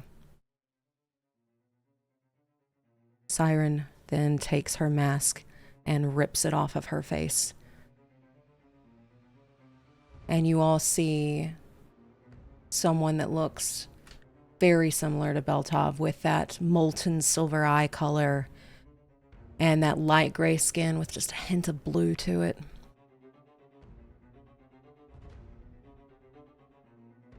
But before he does anything, he just looks out at the crowd, scanning it. We believe someone she is connected with is here now. Why don't you show yourself, Beta? As he just looks around. The people here are innocent. And you and these... And he looks towards Crow and then to Tilly's burnt, discarded body. Vagabonds are putting them at risk. Dolly, you start to feel Beltov moving forward. Still holding on to him. And he stops because she is holding on to him, but he is... You get the sense he's very much trying to get to his mom.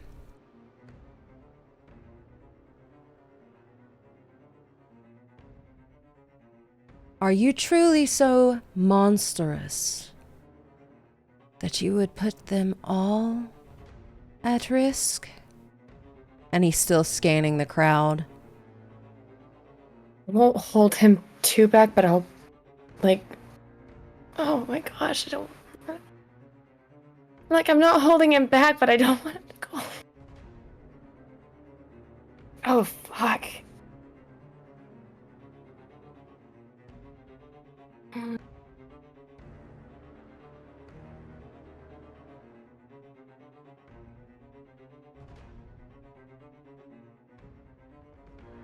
Beltov, you feel he takes your hand and you feel a piece of paper in it. And he lets go and starts walking forward and just screams, like drops his disguise, trying to be away from Dahlia so they're not connected. And he just begs. Stop. Stop, please. There you are. 002.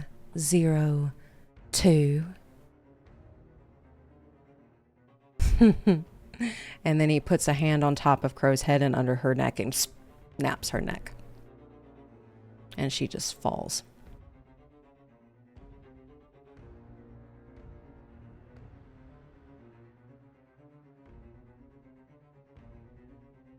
Siren just gives this big grin. You and your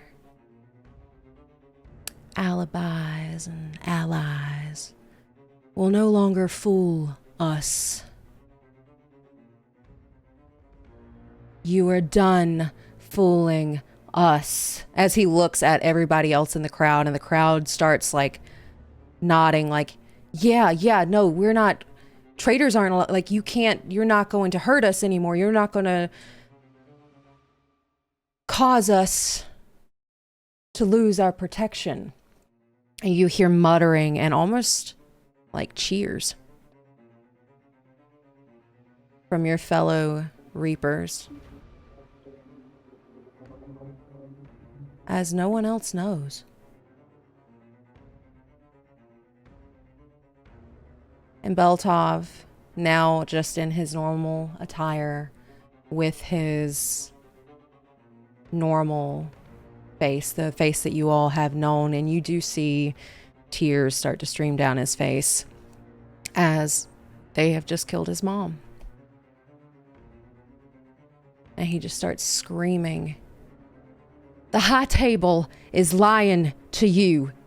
They have no desire for this to end.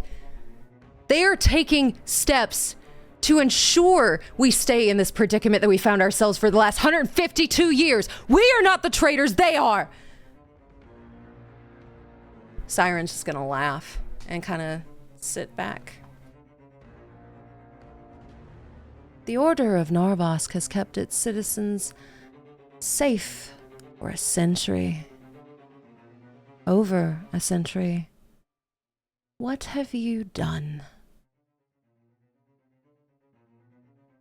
Bell slowly turns his face in the direction of where Dahlia was and mouths, "Forgive me." And then he looks back at everybody else, and you can tell that the crying, the heartbrokenness has turned into rage. Let me show you what your order creates. Beltov's eyes then begin to glow. A deep purple. And he hunches over a bit in pain, and you can all see this amalgamation of something twisting and bubbling underneath Beltov's outfit. And it slowly skitters its way from his lower back, up his back towards the upper bit of his spine. And you hear skin breaking and ribs cracking as 3 oil-like creatures burst from Belle's spine. Their faces are pointed like little dragons. They have wide mouths with teeth as long as most of your forearms. And they have deep purple eyes that match Belle's. Hello, little beta. You haven't summoned us in quite a while. Hey, it is good to be on again. And they just, all 3 of these little creatures, they are attached to Belle's spine. And there are 3, and they are grinning as they look around at the crowd, and they are going different ways. Belle's teeth slightly sharpen. And at this time, it is almost like time slows down. You hear a boom. And then you hear another boom from under you. The building rattles and dust shakes from the ceiling above you. And the blue light from underneath your feet fades. You hear soft whirring sounds, like a soft whirring that has always been there, slowly fade out as everything goes silent, including the people in the crowd, the people on the balconies, as everything goes silent. And that's when the screams start.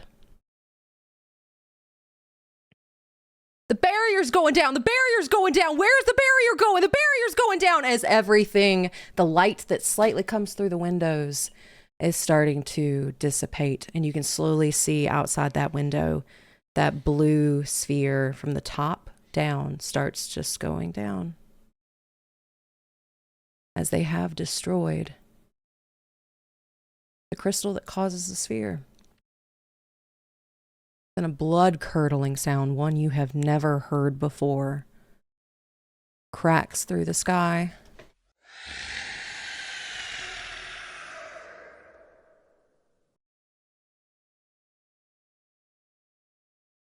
And the earth starts to rumble, and the floors start to crack.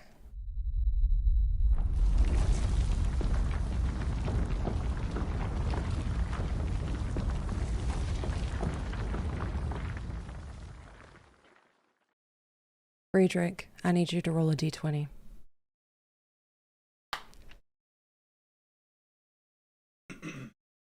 Okay.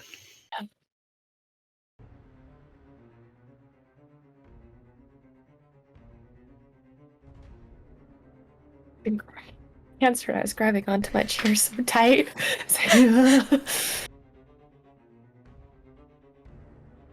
It's a 3. A crack starts to form along this ballroom. The floor starts to break, and you see this abyss start to form. Calandra loses her footing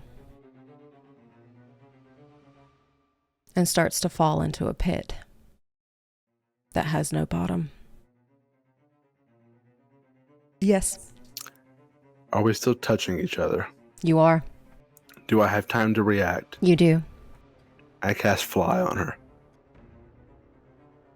And she starts to scream as she starts to fall. But with Fly, she is able to pick herself back up, and she is just floating over this pit. And since you two are connected, you are right next to it. Jagged, deep, purple, like a purple hue rocks start to just point up and just splatter everywhere.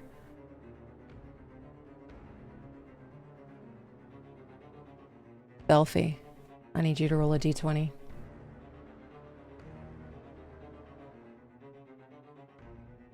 19. 19. Where Sammy was starts to break. But with that 19, Sammy is able to get out of the way and crawl his way to safety. Dahlia, roll a d20.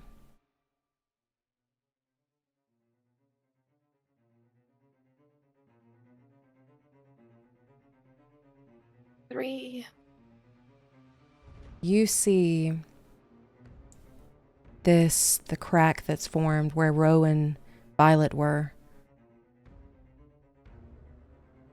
Ro and Violet fall. And Ro grabs a hold of one of the rocks on the outside and is holding Violet as tightly as he can. And you just hear screaming of "Don't let go, don't let go." Am I close enough to run and help? They are on the opposite side.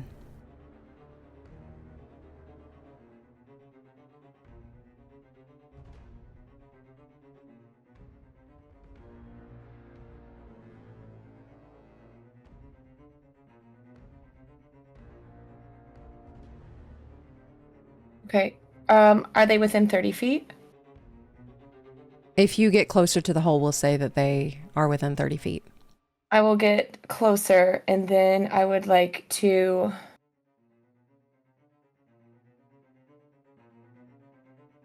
cast Beacon of Hope. And anyone who is within 30 feet of me that I like. That I like. That I like.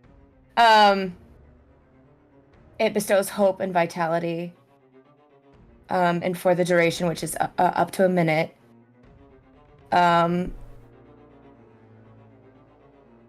You gain advantage on wisdom saving throws, death saving throws, and regains the maximum number of hit points.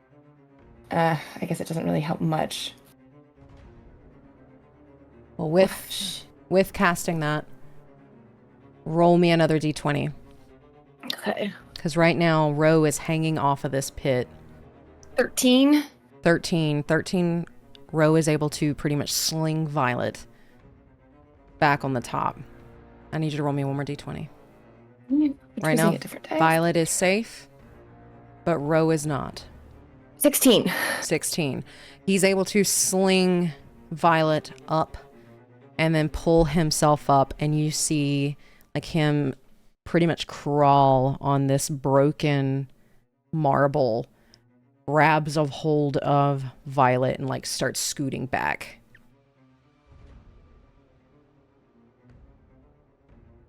Ruin, roll me a d20. Okay.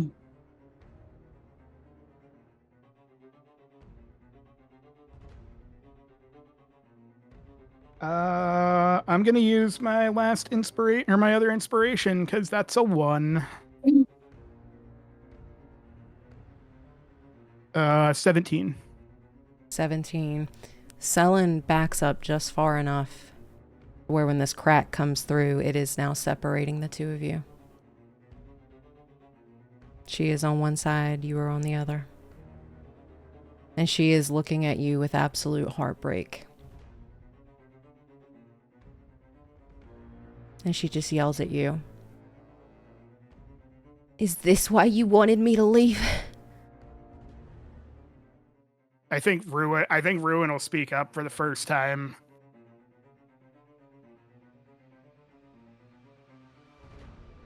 That barrier is the souls of the dead. They were kept there. And now that it's gone, look at what just happened. As she is screaming over the screams of people dying as they are falling into this pit that has opened and split this ballroom in two. What is everybody doing?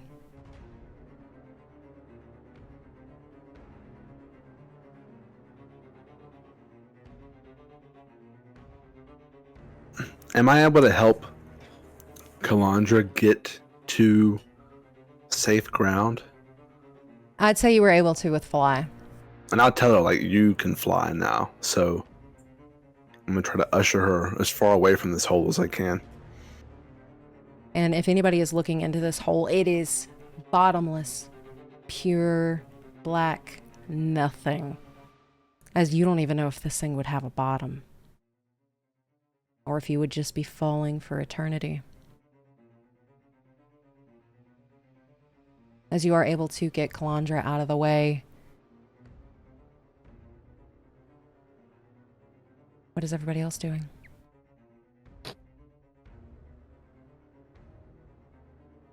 I'll look at the paper Belle gave me. I can't read, though, unless there's some words I know. It is the teleportation scroll he taught you how to use. Belle, where is he? Belle is off about 30 or so feet, glaring at Siren, and it looks like he is about to roll me a perception check, Velfie. Velfie.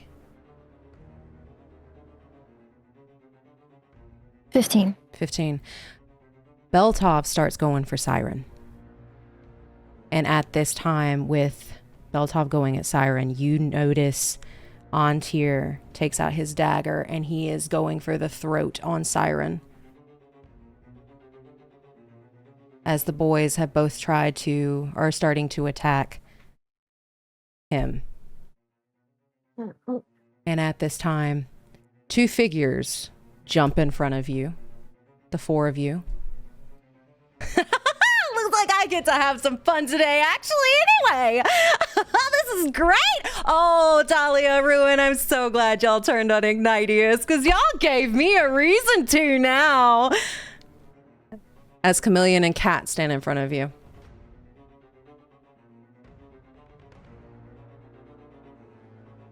Yes. Who are they standing in front of?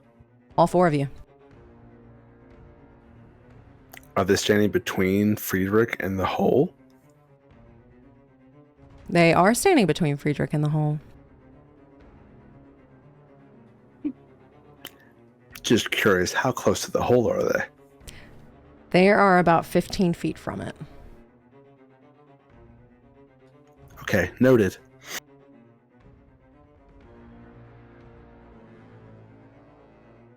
Is there any last minute things you all want to do?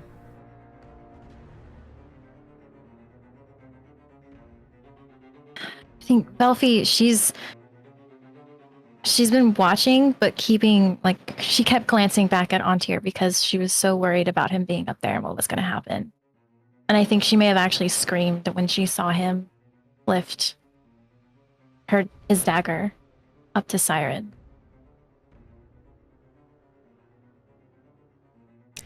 With the scream, Chameleon's gonna look at Belfie. With, like, tilting her head side to side and then look at Antir and then look at Belfie. Ah, so he did join. So he's a traitor too. I'll have fun with that one.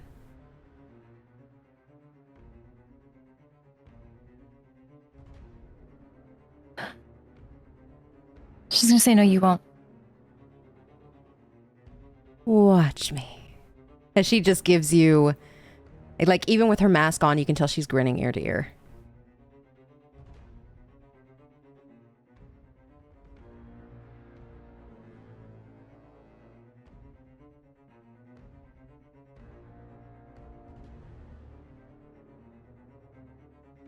I'm gonna put the scroll into the bag of holding.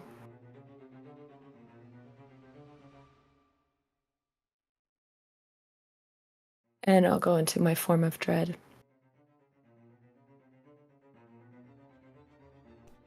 Is there anything you all would like to do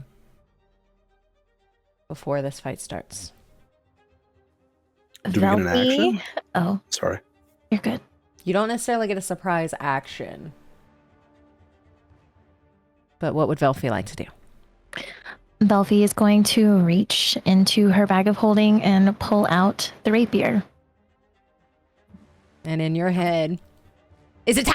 Is it time? Is it time? Is it time? Did shit hit the fan? Are we good? Shit has hit the fan. Shit has hit the fan! As she just yells, and she is so on board with this. All right. I think Ruin calls his sword because I can make it show up. And I think I look over. I think I just look over at Selen and Ruin's full blown crying. Like there's no like hiding that he's like. They killed Vana for asking questions. And why should I believe you now?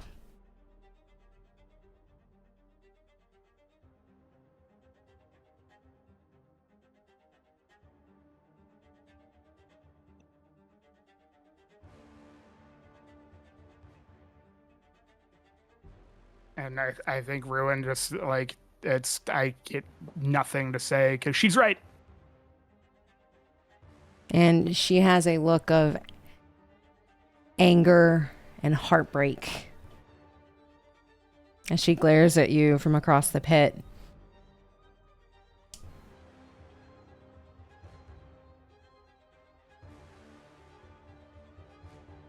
You're right. I had every opportunity to say something. I'm sorry. And then he's gonna turn and prepare for.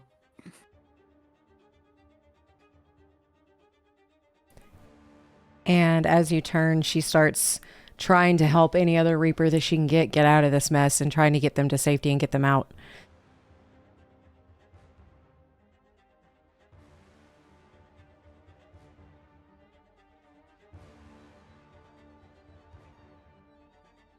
That's all I got. And what about Dahlia? I'm just going to start moving towards Chameleon because I know she's for sure gonna fight.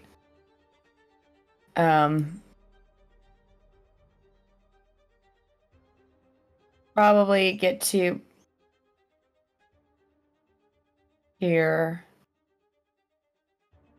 Just watching Cat and Chameleon see what they do first. Okay. And Friedrich, what are you doing?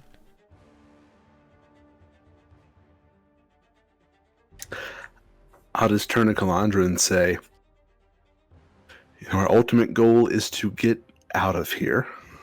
So I have a plan. We will likely have to fight, as I sort of look over at the people looking at us, wanting to kill us. But we'll make it out.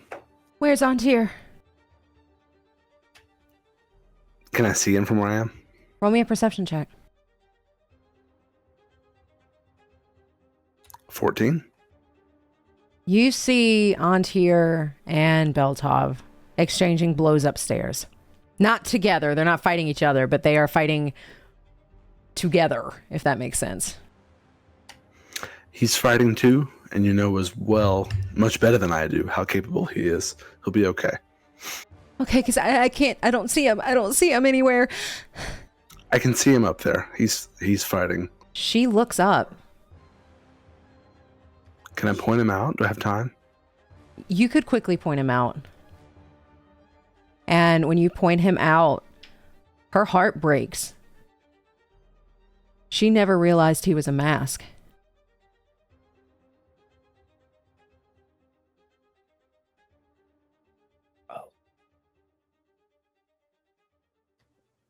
Can I tell that by looking at her? Does she say something to that effect, or? It's almost like her breath got stuck in her chest. Yes, he's very, very capable. Okay, Okay. Do I go outside? Do I stay in here? What do you need me to do? I think we just need to get them off of us enough to give us some room to get out of here to where they won't pursue. Okay. And Dahlia. When I went next to Velfi, I'll tap my thigh where my bag of holding is, and I'll say teleportation scroll is in my bag. Well, let's use it. That's the plan. 8 is all we can take. Okay.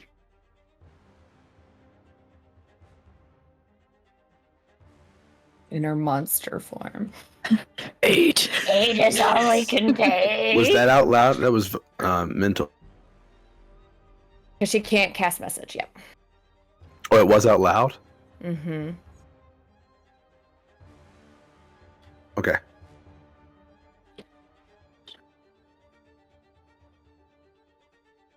Alrighty, and with that, Chameleon is just doing this side to side motion with her neck. This is gonna be fun. As she is going to just very quickly bonus action, and you see a blade form out of nothing, pretty much, and it looks like black flames as she has that in her hand, and she draws her other sword, her other rapier, as she is getting ready. And then Kat doesn't say anything and also draws a rapier and sets it aflame. I need everybody to roll initiative. Go.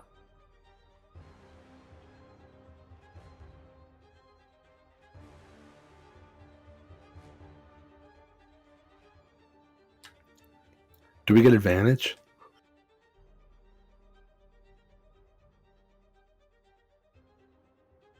No, unless your card says so. Okay. I think I would, but I didn't technically attune to the dagger yet. Okay, if you haven't attuned to it, then you wouldn't get advantage yet. So you have the, if Have it's it- an alert dagger, it would, yeah. So I have it marked that I did, but like it didn't role play happen. So She got it this morning, right? yeah, Would she have had a chance to attune to it? Would she have taken time to attune to it? I honestly don't think so, because she was out shopping and she was packing, getting ready. Okay. I don't think it would have. So we'll Crossed say her for mind. this one, not this time, but as soon as you attune Yeah. to it. Okay. I got a 17. All right, 17. Friedrich. 7. Okay. Belfi. 6. And Dahlia. 19. 19. All right, let me get this situated for just a second. All righty. Our order is going to be Kat, Calandra, Dahlia, Ruin, Friedrich, Velfi, and Chameleon. So to start us off, Kat is going to run up to Dahlia. And she is going to make 2 attacks with her flame tongue rapier. And that is going to be a 28 to hit. Yeah. Alrighty. That is going to be 10 points of piercing damage. And then 12 points of fire. Okay. Hellish Rebuke. Hellish Rebuke, alrighty. And that is a dex save. Yes. Let me get that. That's an Hold on. 18. So it passes, so you'll get half.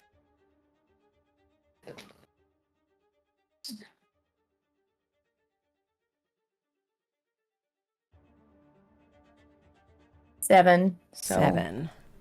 So is that halved already? No, I did not have it. Okay. So that'll be 3. So I can't remember if you round. You round it. Okay. Alrighty. Lot. So she comes in running with her flame tongue rapier and does that 22 points of damage on that first stab. And then she pulls it back and almost does like a twist in the air as she comes in and tries to jab it in a different area. And that is going to be... I don't think she hits with an 11. I don't have armor on. Yes, it does. It does hit. Alrighty. That is going to be 6 points of piercing damage. And 4 points of fire as she takes those 2 attacks against you.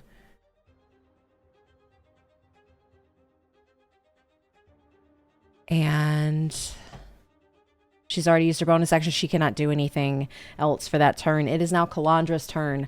And y'all are going to see Calandra does not like violence. And is going to panic. And you are going for the first time see her wild shape. As these rays of sunshine sprout from her. And almost like a little ball of sunshine, you see a giant eagle take her place. And she does a quick screech and then flies straight up. And with that, that's all she's going to do. Dahlia, it is your turn. All right.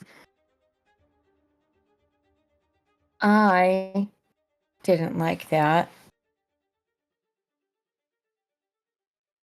I am going to...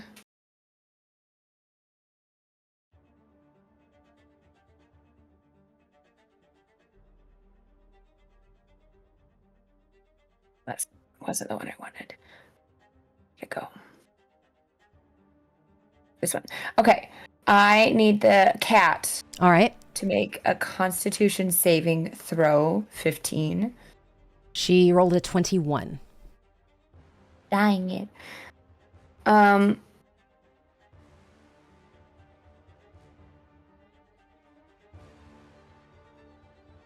Okay, so you take full damage, but you are not poisoned. Okay.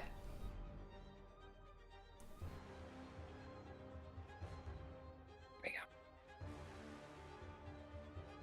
That's garbage. 4 damage. Okay. And then the form of dread.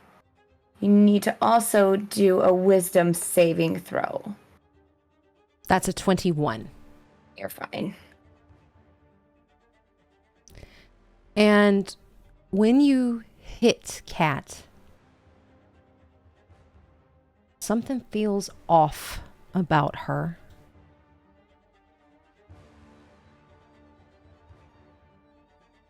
Almost like her body isn't living.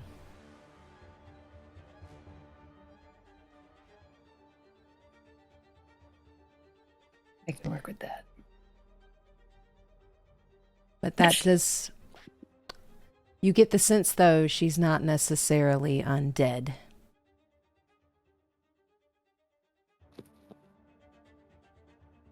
As you hit Cat, and she doesn't say anything. She doesn't even make a noise. And is there anything else to do on your turn? I cannot. So that is... Oh, I didn't move up. Oh, I am up to Cat. Okay, perfect. That is my turn. Alrighty, with that, Ruin, you are up with Friedrich on deck. I think Ruin is going to look back, look over his shoulder in the direction of Selin, and there's nothing but a mixture of shame and anger. And he's going to step in front of the professor or in between the professor and Chameleon, and look Chameleon directly in the face and just say, "I guess we're doing this then." So excited!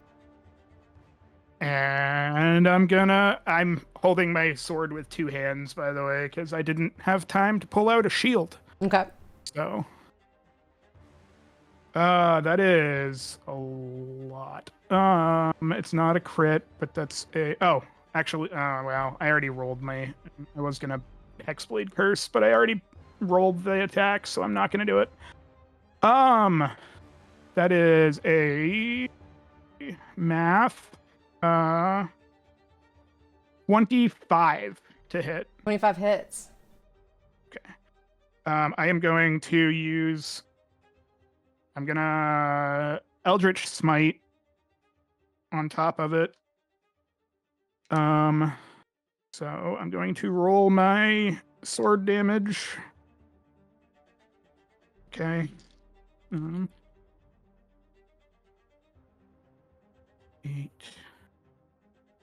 So 9, 10, 11, 18. It is 8 and 6. 14 slashing damage and 10 force damage. So 24 total. Okay. And she's knocked prone. No save, just There's automatically knocked save. prone. Okay.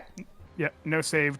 It's just straight knocked prone. And I'm gonna swing again. Alrighty. And she's prone, so I have advantage, right? Sure. I think. I don't know if that's. I can't remember if that's the. If it's a melee attack. If it's a melee attack, it's a melee yes. attack. Yeah, it's definitely going to be a melee attack. Well, nope. I don't think a 15's gonna. 15 does not hit. No. Okay. That's all I got. Alrighty, and with that, and seeing that you have gone for Chameleon, Bear starts to turn around. And Bear is doing a jump in. 5, 10, 15, 20, 25, 30, 35, 40. And seeing that you have hit Chameleon, Bear is going to rage. And Ruin does a 23 hit. Absolutely. Alrighty, that is going to be 16 points of bludgeoning damage as Bear takes his extremely big war hammer and tries to swing it at your head. You said 16? 16. Okay. Plus 3 because he's raging, so 19. 19. Okay. Mm-hmm. And then he's going to take his next attack and try to swing his mace, or not his mace, his warhammer again with the other way. 31 hit. 30. Nope, that misses. No, that definitely hits. That is 15, 16, 17, 18 points of damage as you get another bludgeoning attack. I'm going to Stone's Endurance that one and try to knock some of it down. Hey, that's 12. So I subtract 14 total from. You got it. And it was how much before the 15, 16, 17, 15. 18. Okay, so I take 4.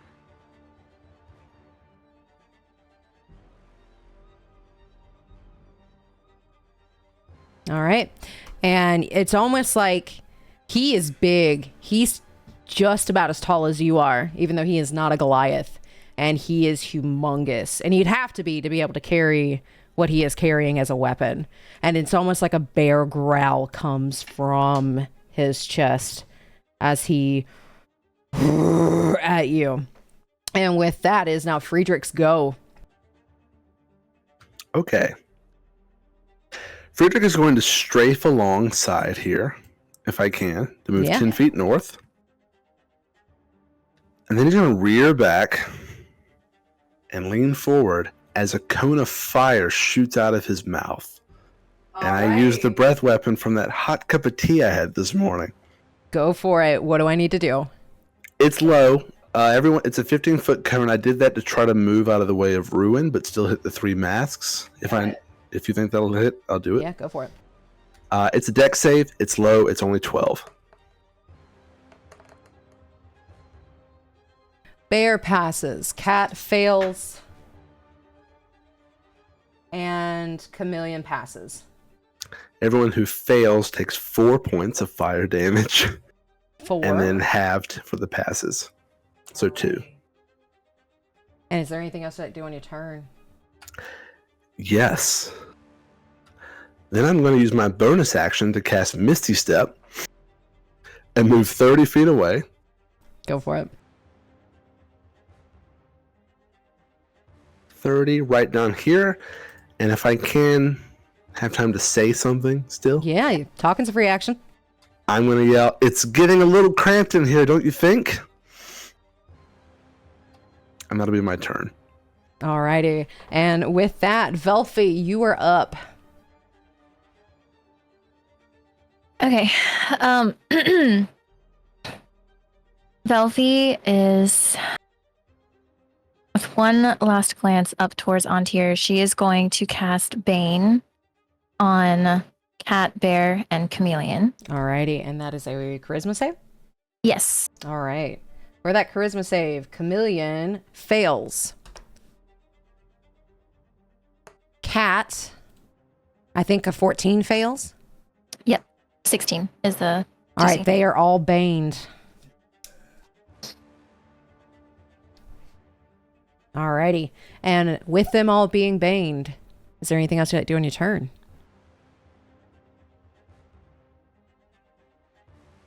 Oh, that's an action. Fuck. Mm, mm.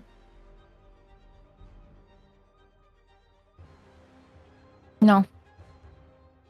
Alrighty, with that is now Chameleon's go. And she's just going to give a very... You can't see her face, but you can almost see like the corners of the mask go up even. Bear, go take care of Fox for me, wouldn't you? I've got something better for these. And you're going to see her pull out Tilly's blood vial. And at 5th level, she is going to summon a greater demon. In order to cast that spell, you have to have blood from somebody who has been killed in the last 24 hours. And she has it. As she summons a Vrock to the field.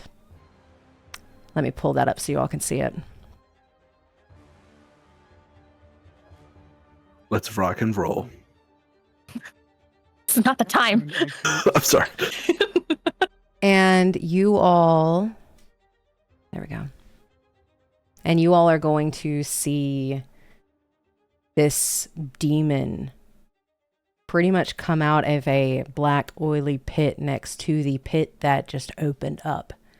And it comes out, and it is this large winged creature with dark blue skin, a beak, very sharp teeth, as it slowly looks towards the person who called it. And you just hear it squawk. And it's not this normal kind of squawk. It is almost like the sound of multiple beings shoved into one as it makes that screech at you all. And let's see. It's going to roll for initiative. It got a 20. So it will be after Calandra. And at each of the demon's turns, it has to make a charisma saving throw.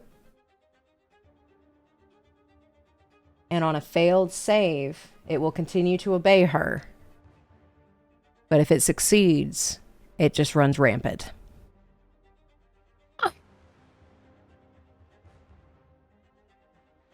See.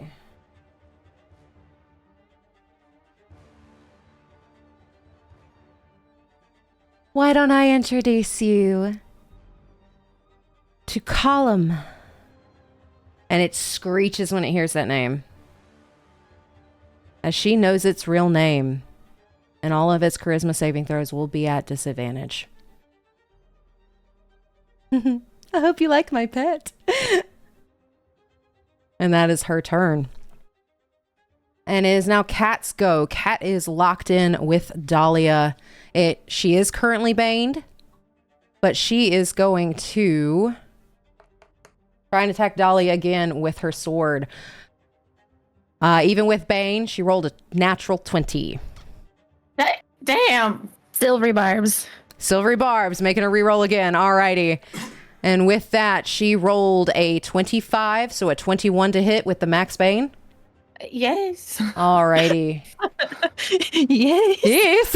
That is going to be 10 piercing and 7 fire. As she just keeps poking with her rapier. Quite rude. Okay. And then for her second attack, I don't think she hits with a... Well, you said your DC is an 11? Yeah. All right. She does hit as she pokes again, but that's only going to be 6 points of piercing and 3 points of fire as she pokes again and hits. Oof. Okay. And now it is Calandra's go. Calandra's just kind of flying up in the air. Again, does not like violence. Looks really, really nervous, though, as she's just flying. And then she sees Antir fighting whatever Antir is fighting. And you're going to see Calandra fly over to where Siren is and try to attack Siren.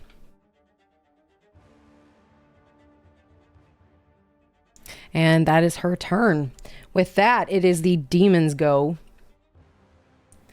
Vrock demon. And it is going to use its multi-attack on the closest thing being it sees, as it is going on Chameleon's command. There. Ruin. Oh. It's going to use one of its beaks and one of its talons against you. That beak attack is going to be a +6. So that's a 17 + 6. So 23. Yep. Alrighty, and that's going to be 2d6s. That is going to be 4, 5, 6, 7 points of piercing damage against you. And that's going to take its second attack, which is its talons, as it pokes you with its beak, and then it starts to fly up a little bit and tries to scratch you down your back. That is only going to be a 12 + 6 to hit, so an 18. Yep. 18 hits. All right, that is I don't have my armor, or I don't have my armor on or my shield, so my AC is currently 12. That is 9 points of slashing damage as it does those talons. And then it is screeching as it's going to try and get out of this command. It does not want to be here. And that is a, let's see, what is its charisma? Is a -1. It fails as it is still under her control as it fails. And with that, Dahlia, you are up. Okay. So is Cat?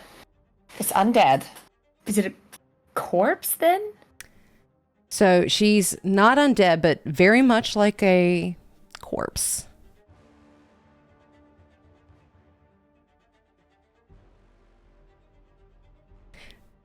Above table, she is a reborn.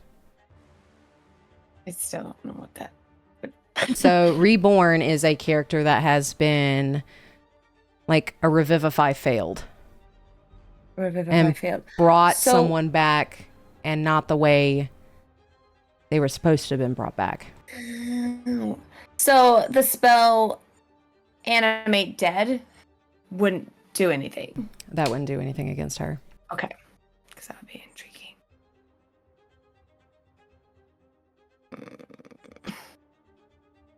Don't know if necrotic would do anything to her. Ugh.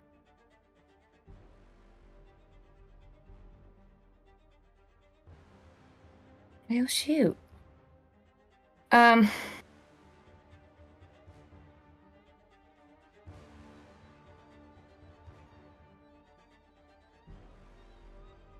We'll try and inflict wounds just to see if necrotic does anything. Go for it. Okay. 23 to hit. 23 does hit. Okay. I need my 10s. One more. Use it.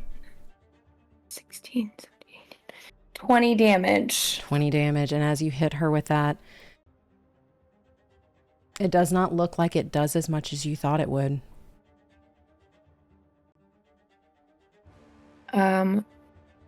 Bonus action, healing word myself, Go for it. and that will be my turn. Alrighty. Oh, Ooh. sorry, I'm in form of dread, and I hit her. Just a wisdom saving throw. Wisdom saving throw. That is going to be a 18 plus 4, 22. Which is fine. All right. And with that, it is now Ruin's go. What is Ruin doing? Well. So does Bear goes after my turn? Yes. Because he like jumped down after I had attacked. Yes. Chameleon. Okay. No, there's no like good thing to do right now, but I am completely surrounded.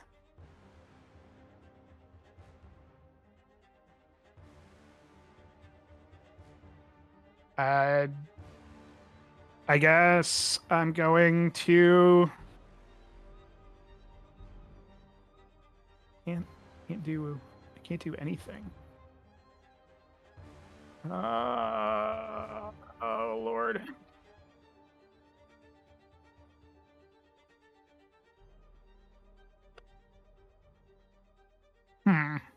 This is probably a stupid decision, but I'm going to try it because I don't have anything else that I can try to do right now.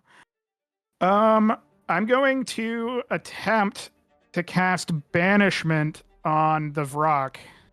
Alrighty. And tell me what I need to do for banishment. Charisma save needs to be to 16. Needs to be to 16. Alrighty. It rolled a 14. So it is sent back into its original plane for the next minute for up to a minute. Ready for the next minute. And let me just double check something here. I've never actually cast this.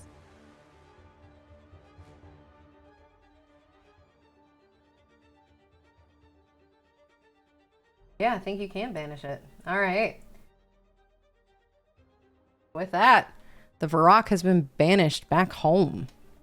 And you just hear that guttural squeal from it as it is sent back home. And then as my bonus action, because that's all I've got left, I'm going to because we bonus action potion, is that a thing? Bonus action you, potion, like, but you you have to roll for it, yes. Okay. Then I will happily do that because I have taken a lot of damage from where was that? Okay, because we have the fancy potions that. Where did my items go? We have the potion or the water from. I pull out the water from the. And I think I said that works as a greater. Yeah. Okay. And I'm going to use one of those. So that's 4d4.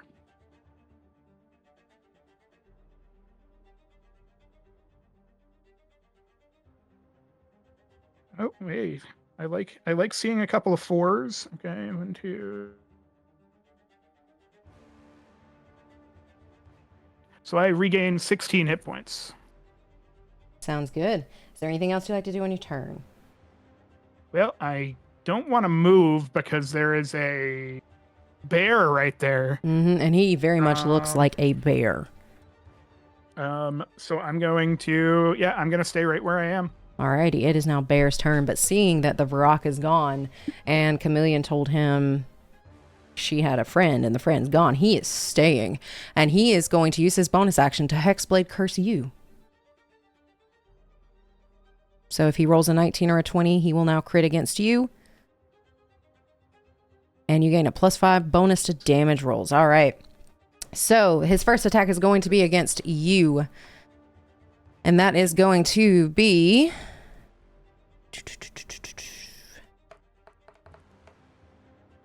It's a 2 on the die, but a 15 to hit.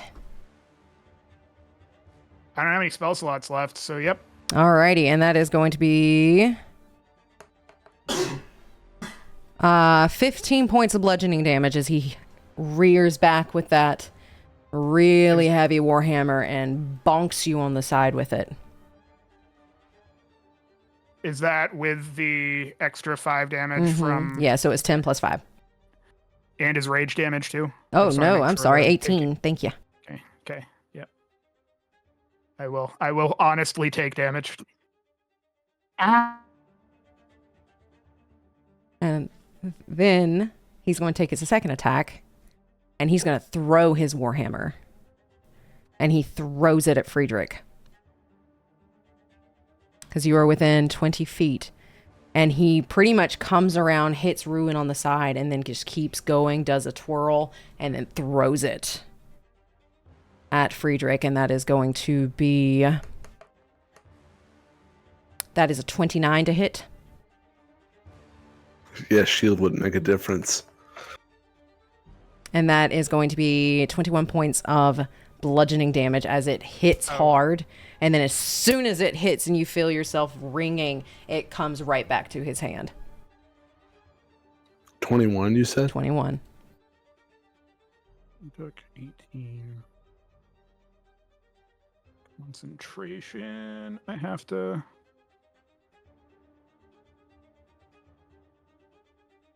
Alrighty.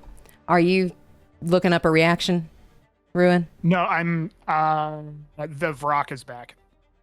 The Varrock is back. All right. Yep.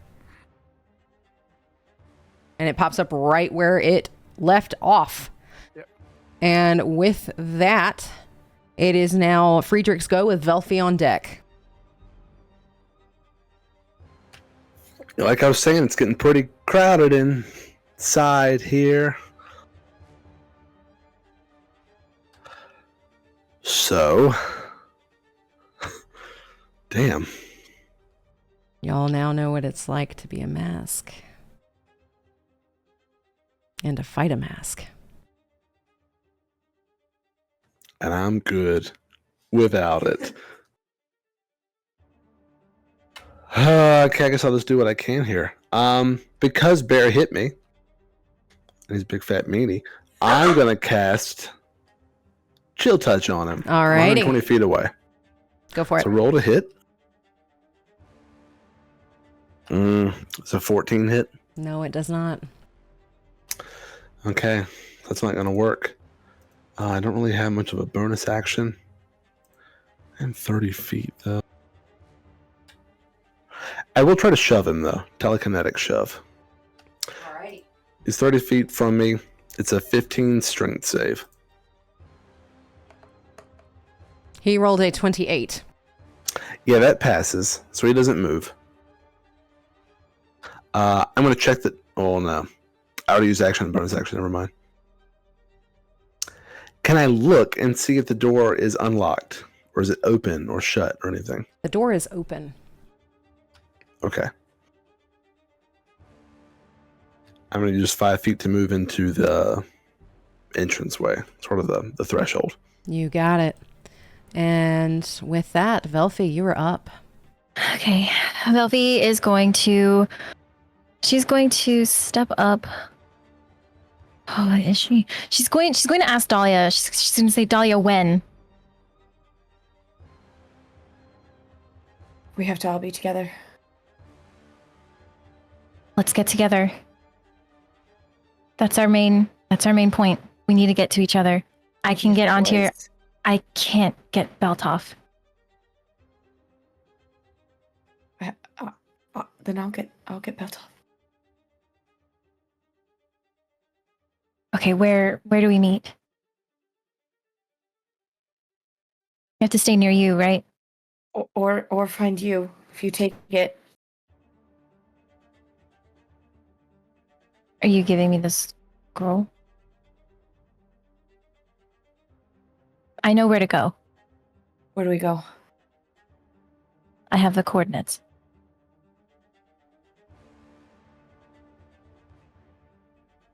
Real quick, for DM, where are the coordinates? In her head. Okay. Not the coordinates of where the teleportation scroll goes, right? No, just the coordinates that she found from Sapere.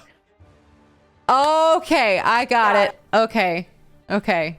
Does she know where those coordinates go? Nope, but that's all she's got. Okay.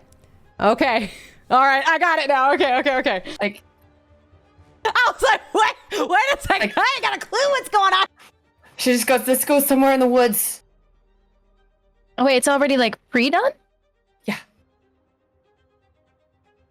Never mind. But, I mean, if you want, I'll take it, but I can get onto here now. We need to get Ruin and Friedrich. Try to, buy you some time. And then she'll shove it in your hands. Okay. So with that, Belfie's going to cast Dimension Door. And she's going to go up to here, where Antir is, to the second floor. Alrighty. When you get to the second floor, they are passing blows so quickly. It's almost like you can't quite keep up with their movements at how fast they are fighting one another. Because they have trained a lot for this. And I need you to roll a D100 to see if you get hit by something as you have randomly popped up.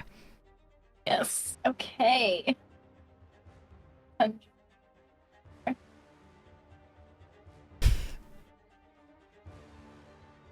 57. 57. Alrighty.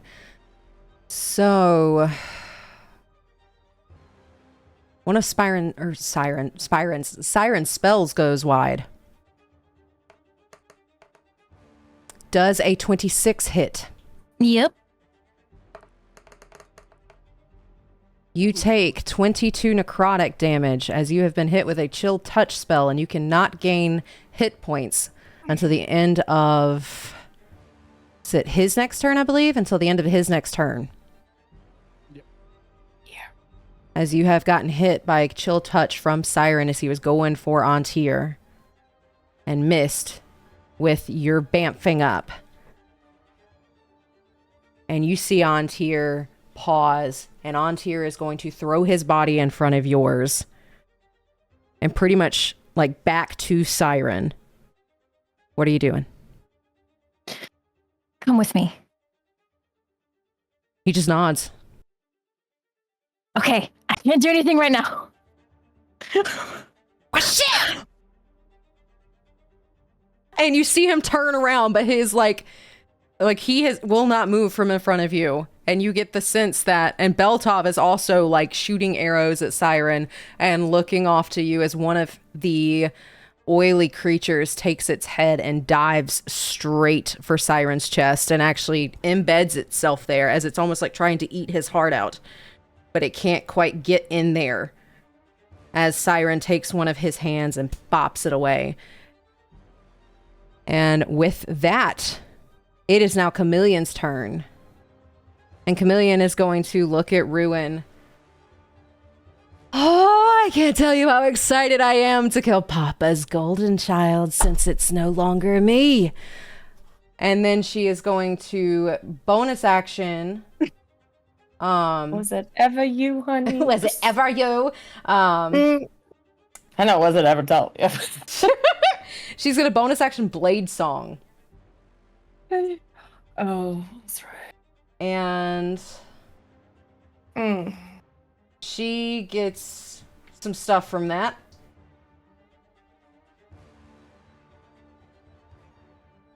Alrighty. And she is going to attack once with her Rapier of Wounding, as she pretty much flies through the air and does like a spin and takes her rapier and tries to come down with one hand. There's a 15 hit. Yep. Was that with Bane too? Ooh, I did not Bane. Thank you for reminding me. That is actually roll me concentration. You need to beat a 12. Oh, So roll me a Constitution saving throw. Constitution. 14. 14, you beat it, so it is still up. Does a 13 hit. Yep. Alrighty, that is going to be 9 points of piercing damage as she stabs you with that, but she also has that blade, her green sword, but she's already used her bonus action, so she cannot do that. So she pretty much stabs you once with her Rapier of Wounding, and any points lost from this cannot be regenerated until you take a long rest. I'm going to attempt to shrug some of that off with a second Stone's Endurance. Okay. So I take 5 less damage. 5 less, already. And those points that you just took, so you take 4, you cannot regain 4 bonus, or not bonus points, but hit points until you take a long rest. Okay. Alrighty. And with that is now Kat's go. And Kat, seeing that Velfie has just completely disappeared, just kind of looks around and then notices she's up there with Siren and does nothing about it. And she's going to take her 2 attacks. The first one is going to be... Ooh, I don't think this hits. A 10. It does not. As she is distracted by Velfie disappearing. And the next one is going to be a 26. No, it does. All right. This is going to be 9 points of piercing and 7 points of fire as she hits you with that flame tongue rapier again. And her flame tongue rapier, that flame, is like a blackish purple. And with that, that is her. Actually, she did not like the fact that she missed. She's going to action surge.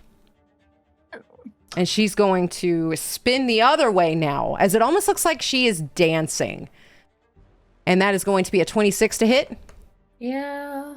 For 7 points of piercing. And 6 points of fire for that first attack. Ouch. And then her last one does not hit. With a... I don't think it hits. Nope, that does not hit with a 9. As she gets those 2 attacks off, and that is her turn. It is now Calandra's turn. And Calandra is up here with Velfie, and she just randomly every once in a while will dive in and claw at Siren's face. But this time she gets whacked.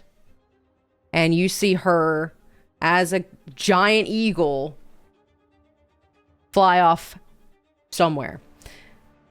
And with that is now the Vrock's go. Brock's tired and is going to make its way to Friedrich. You get an opportunity of attack ruin if you want to. I guess I'll take a opportunity to attack. I don't. Okay. There's that's a yep. That's a 28. 28 hits. Roll your damage.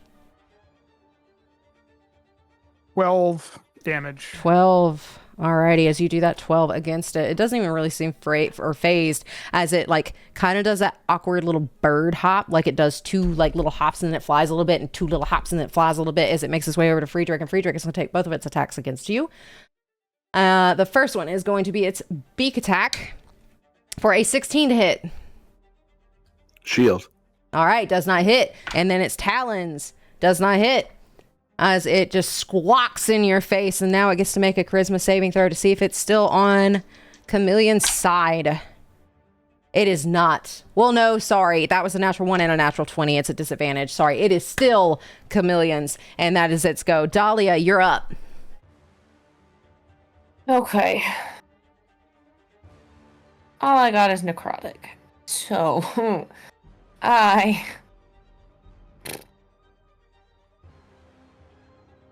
am going to cast darkness around me. So it's 15 feet around me, so Ruin is just out of it. Okay. But everyone, all the other masks are in it. So there's magical darkness. And then that is cast. And then I will healing word myself, and that will be my turn. All right. And with that, Ruin, you are up. I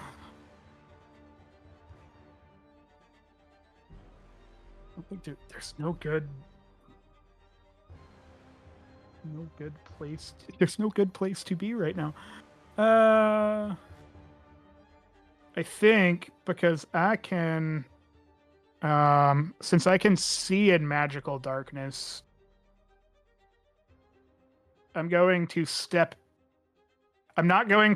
out of melee with the 2 that but I'm going to step into because that's within 15 feet of Dahlia, right? Yeah. Yeah. Okay. I'm going to, I guess, Hexblade's Curse Chameleon, and I'm going to, or as my bonus action, and then my action is going to drink that other potion, because I can't. All right. You get full if that's your action. Yeah. So that's 4, 16, 20. All right. 20 points which back. is better than where I'm at.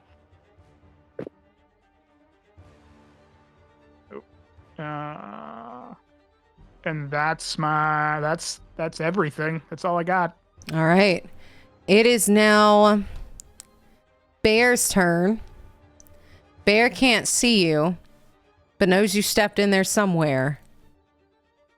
So it is pretty much blinded, but he's going to try and attack Ruin. That's going to be at disadvantage with a hex. First one is a 23. Next one is a 25. Yep. So 23 with Bane would still hit.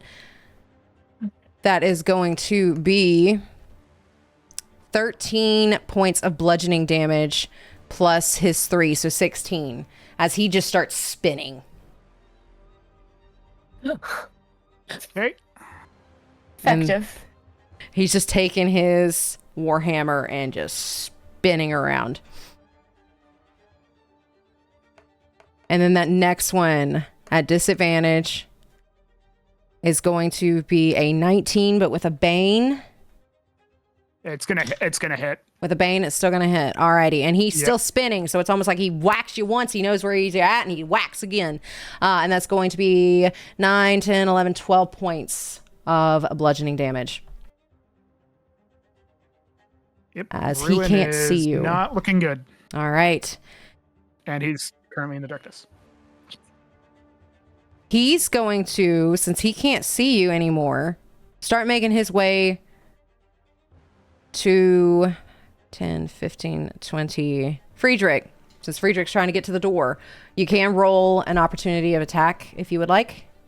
Well, actually, use your... No, never mind. Your turn restarted. You have another reaction. Yeah, I guess I'm gonna attack him because I've got nothing else that I can do right now. All right. It's not a disadvantage because I can see him. Mm-hmm. That's a 22. 22 hits.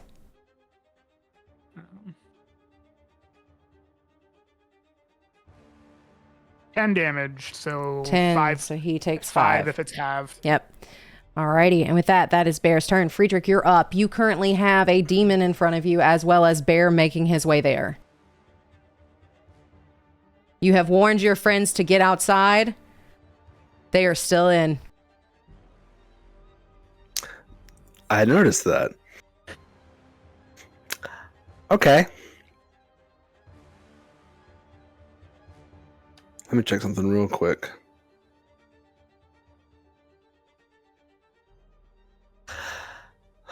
Well, I'm going to rear back, and I'm going to punch the demon in the face.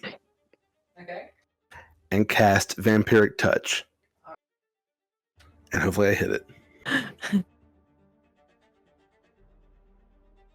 26. 26 hits. It's a natural 19. I got really lucky there. Okay, it's going to take 3d6 of necrotic damage.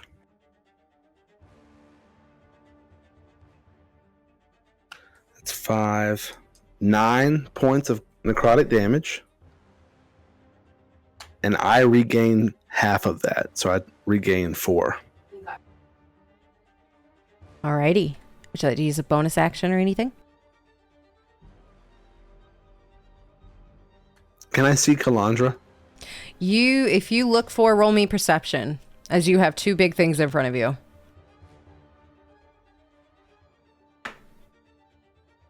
$16. With a 16, you see Kalandra had just been hit and is kind of like flinging in y'all's direction as a bird, but she's still as a bird right now. But it almost looks like it took the wind out of her. But she's still a bird. She's still a bird.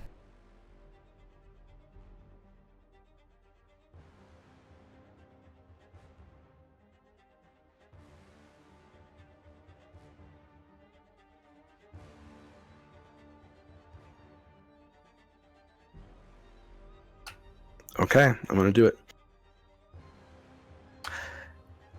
I'm going to say out loud as I can.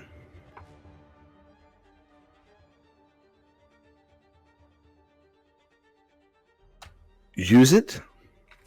Get out of here. Take her with you. I'll be at our castle. And I'm going to use Misty Step and go 30 feet out of the door. Alrighty.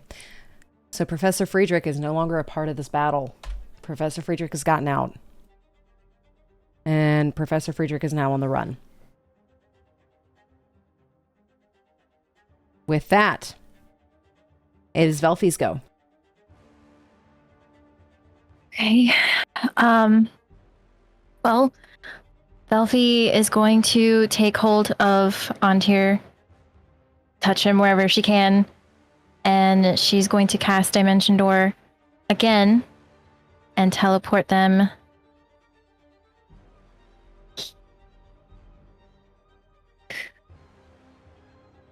Yes, teleport them here, so he would be next to her. Alrighty. And where is Kalandra? Kalandra is probably right here at this point. That is in darkness. Oh. Mm-hmm. Oh, damn. Yeah, so that is true. You would not be able to see that point to teleport Right, there. okay. So then where's the skirt of it? 15 feet around me. 15. Okay, so then I could be like here-ish? Like You'd be out of it there. that's Yeah. okay. Okay, so then we're here. And then I'm gonna scream, "Come to me." So Okay. Kalandra is near us? Is she Kalandra's like there. within 10 feet? She's within 10 Okay. feet. All right, so I'm just gonna say, "Come to me." Because I have the scroll, right? You do have the scroll. And I don't have any bonus actions. I can. Right. Yeah, that would be my turn. Alrighty. And with that being your turn, it's now Chameleon's turn. Oh, well, it sounds like I've been called, right? And she leaves to follow your voice and is, let's see. Would that be in her darkness still? Let me see. Right there? Is it like 15 feet from me, so Okay. that is still technically in my darkness. So yeah. she is running towards your voice, and we'll get to about right there. Ruin, you can take an opportunity of attack against her if you would like. Yep. Well, hold on a minute. You took an opportunity of attack against Bayer, didn't you? Oh yeah, no, I did. Yep. So I you did. do not have Yep, one. So right on. she runs, and she gets right next to Velfie. You called. Not for you. And she is going to cast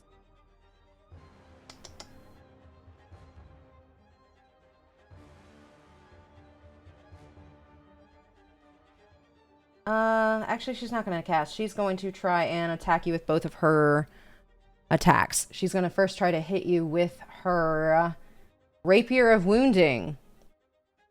And I do not think an 11 hits. No. And then that next one is going to be with her Green Flame Blade. And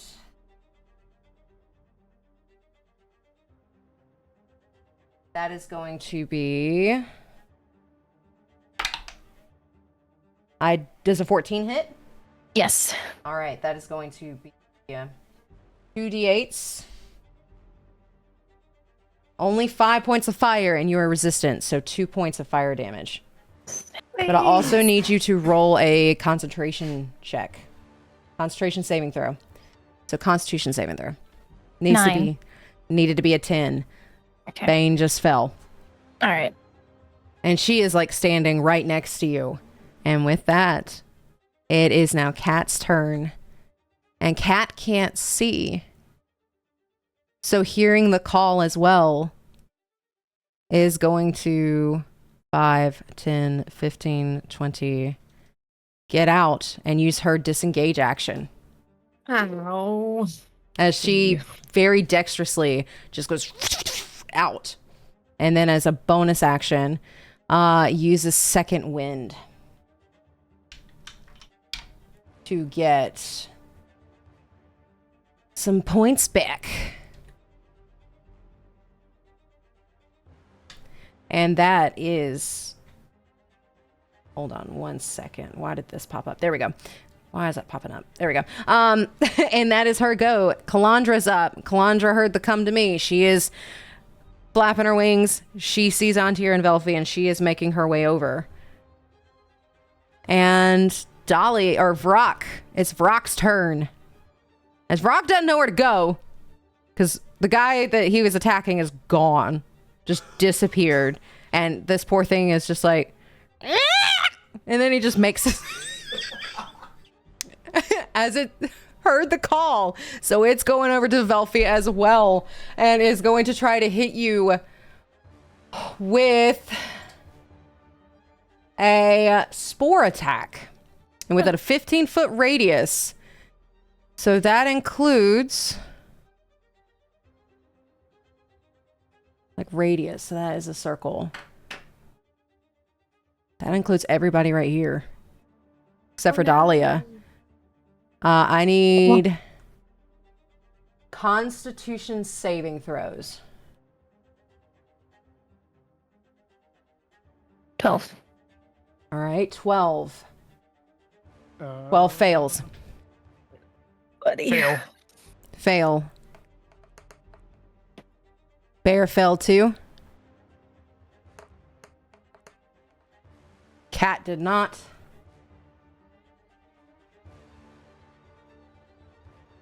And Chameleon failed. So, everybody failed except for Cat. Spores spread around the corners. Each creature in the area must succeed a Constitution saving throw or become poisoned. So everybody is poisoned now, except for Cat, which means you get disadvantage on your attacks and everything else. And you take 4 points of poison damage. Ooh, that's fine.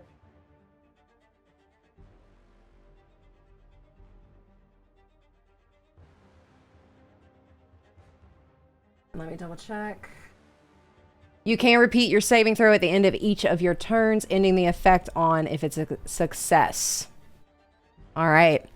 And I have to roll concentration for advantage. She passes, so the Varrock is still here. And it gets to see if it gets to escape. Which I think it does. Not. Never mind. Shit. Okay. No, it's still under her control. And that is its go, as everybody is poisoned right now except for Cat and Dahlia.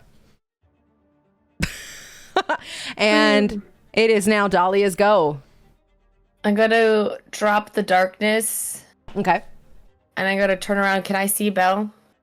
Belle is still going toe to toe with Siren and not doing well because he has no backup. On to your left. He has no one to fight with him.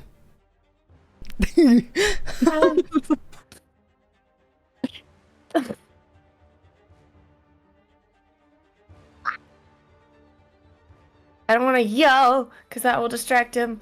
Fuck.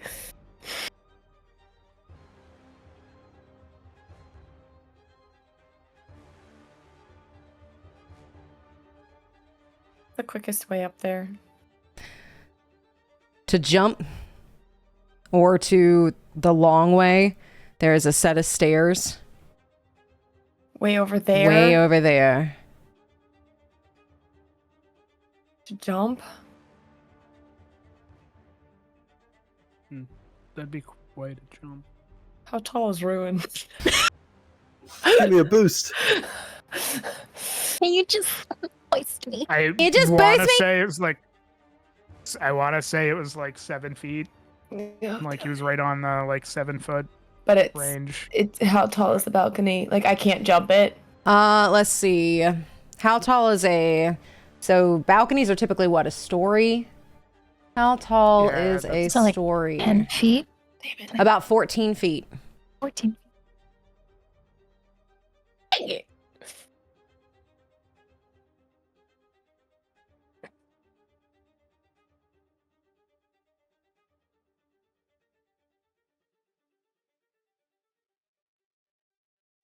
I have a grappling hook. All right. Can I use that? You sure may. Let me pull Okay. up Beltop's sheet. Go catch it, grappling hook. Yay. When Princess I Leia love- kisses you as you swing across the gap. Well, All right. Yeah. I will give it to you So- at advantage because there are a lot of things to grab right now because he technically Okay. has 3 creatures coming out of his bag. I'm grabbing him. You're grabbing Beltop, ain't you?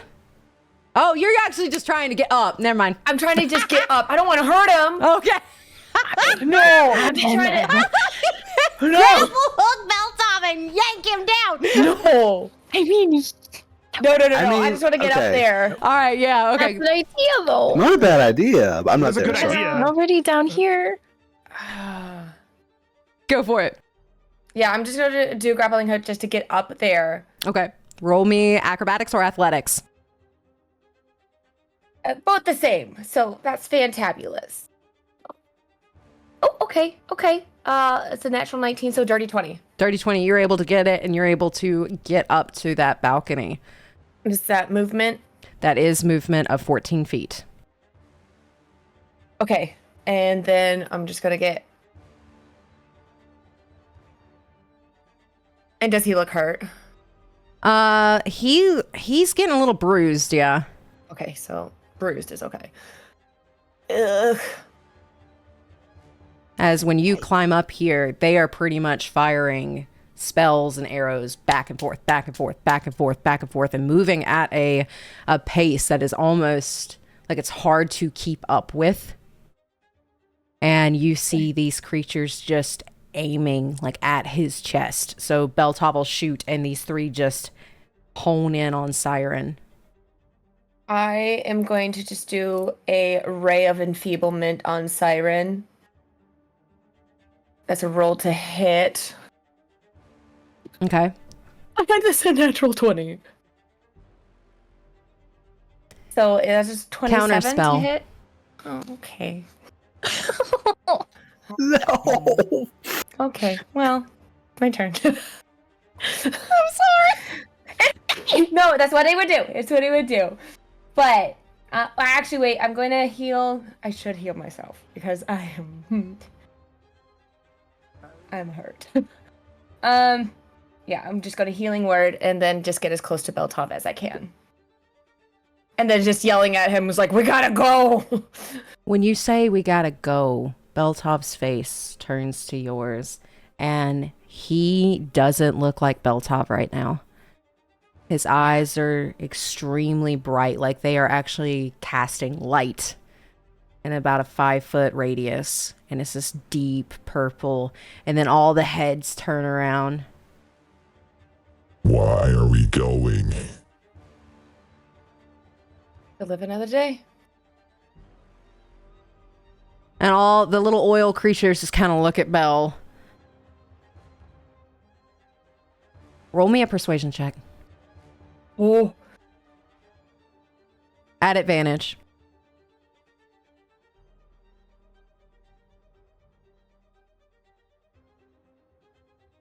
$17. With a 17, his is an 18. So he turns back around. 16 plus 2. You do have an inspiration point. I will use it. And that is 16 plus 2, 18 to beat. And you still have advantage if you're using an inspiration. Okay. Mm-hmm. No. He turns back 3 and a around. 6. And that fight just continues. Okay. And is there anything else I do on your turn? I'm just healing myself and Okay. getting closer. Getting closer. All right. With that, Ruin, you're up.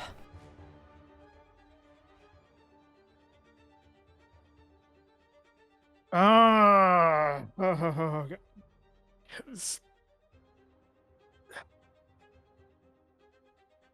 guess. I guess I'm just going to move over so I am within range of Velfie, and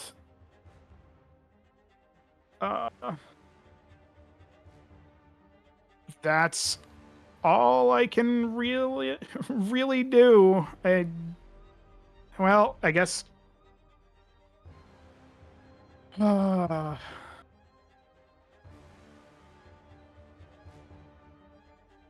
Go here.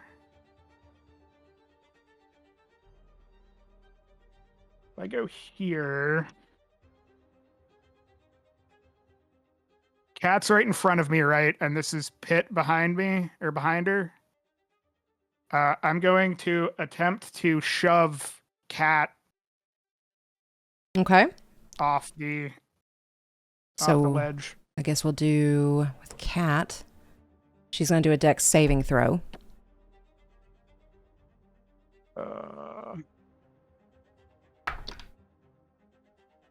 That's cocked. Nope. That's a 6. All right. No, she manages to get out of the way.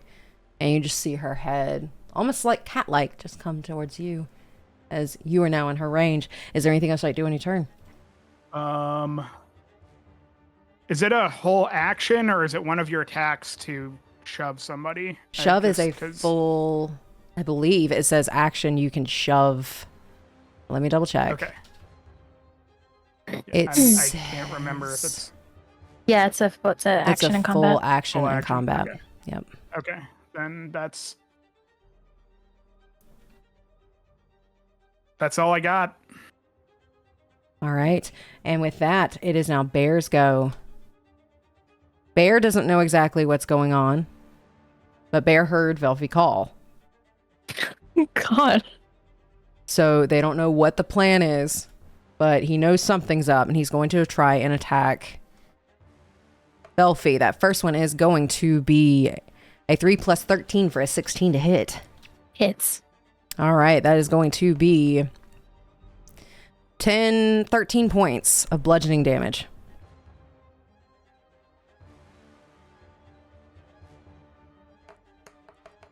And then that next one is a 23 to hit. Hits.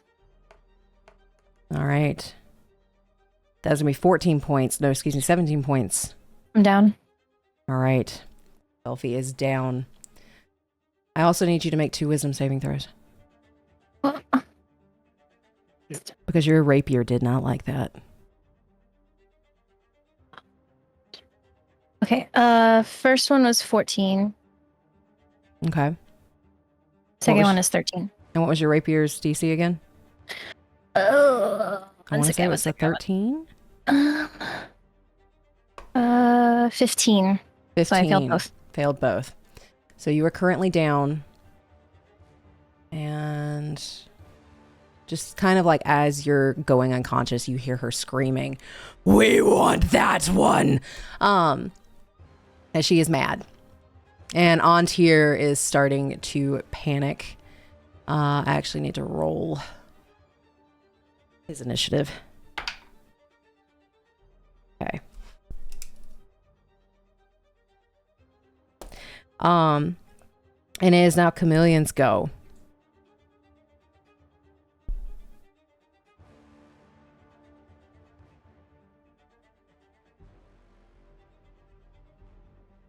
She's going to hold her rapier over Velfie.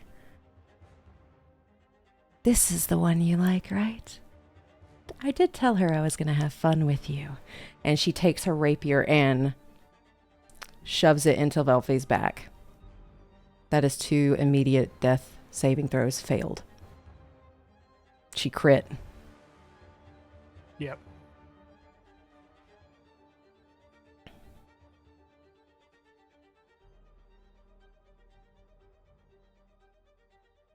And then she's going to take her rapier and point it to Ruin. Now it's your turn. And she's going to try to hit with her green blade thing. That's going to be a plus 12. 7 plus 12 for a 19 to hit. Yep. That is going to be 2 d8s for 12 points of fire damage. I have to use my last stone's endurance, or I am also down. So 9, 10, 11. So I take 1 damage. 1 damage. Alrighty. And that is her turn. It is now Antir's go. Antir just saw Velfie go down.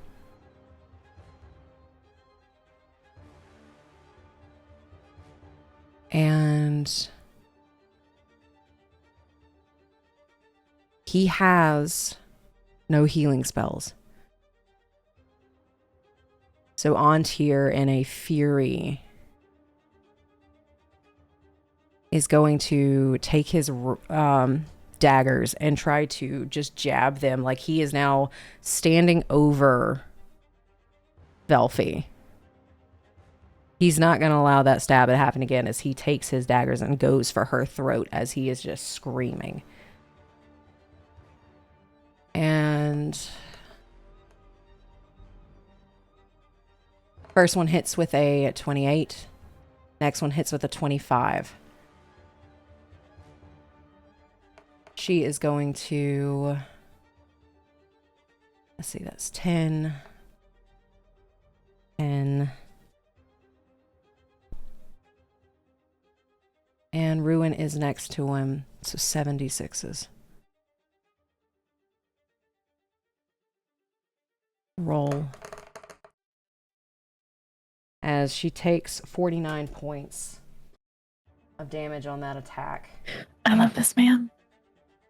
And her I love this concentration man. is going to drop on this guy. He goes back home as he just screams in a fury and goes for her throat. And that is his go. It is now Cat's go. And Cat, seeing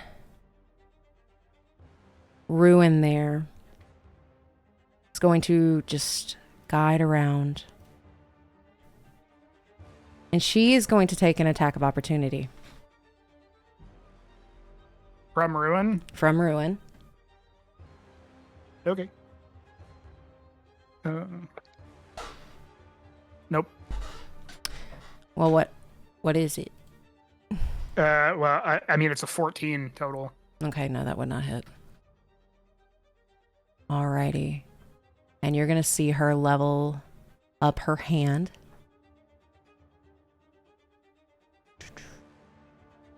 And I'm trying to see... What all did I do for hers?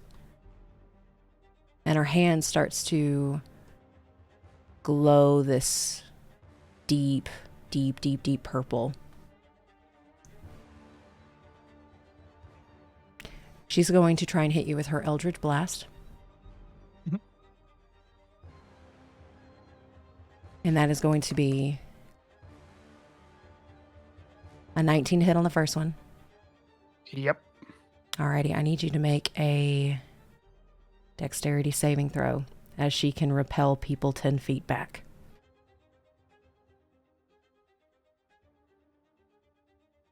$15. You are pushed 15 feet back as her DC is 16. Roll me another dex save to see if you can catch that corner.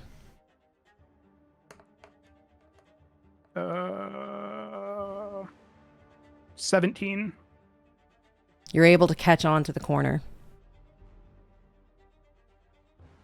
and pull yourself up. How much damage am I taking, though? You're taking 12. I'm down, so I just go wee off the edge. With that being her turn, you're going to feel a giant eagle fly in, grasp the side. And since Friedrich casts fly on her, and she's stronger in person, she reverts back, and she's pretty bloodied, but holds Ruin the best she can. And we're going to see, because he is a big boy.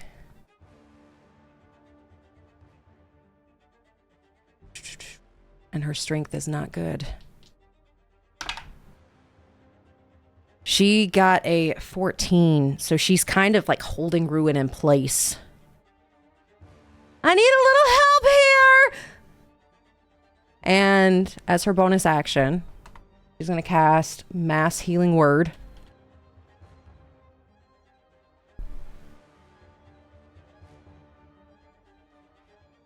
And she is going to get Dahlia, Ontir, Velfi, Ruin, and herself.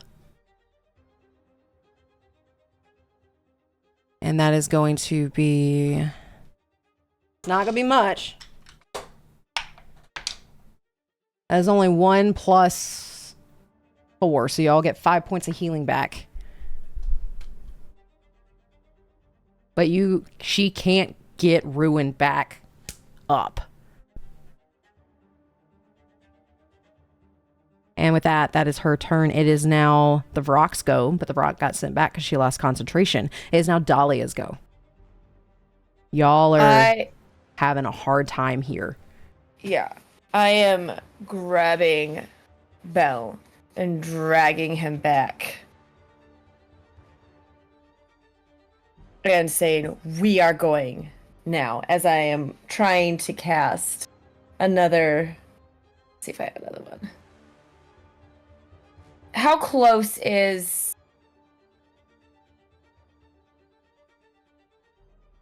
the other guy, yucky guy? Let's say 15 feet. Okay, then I can't cast it. I'm just like yoinking Vel back toward trying to. Roll me persuasion.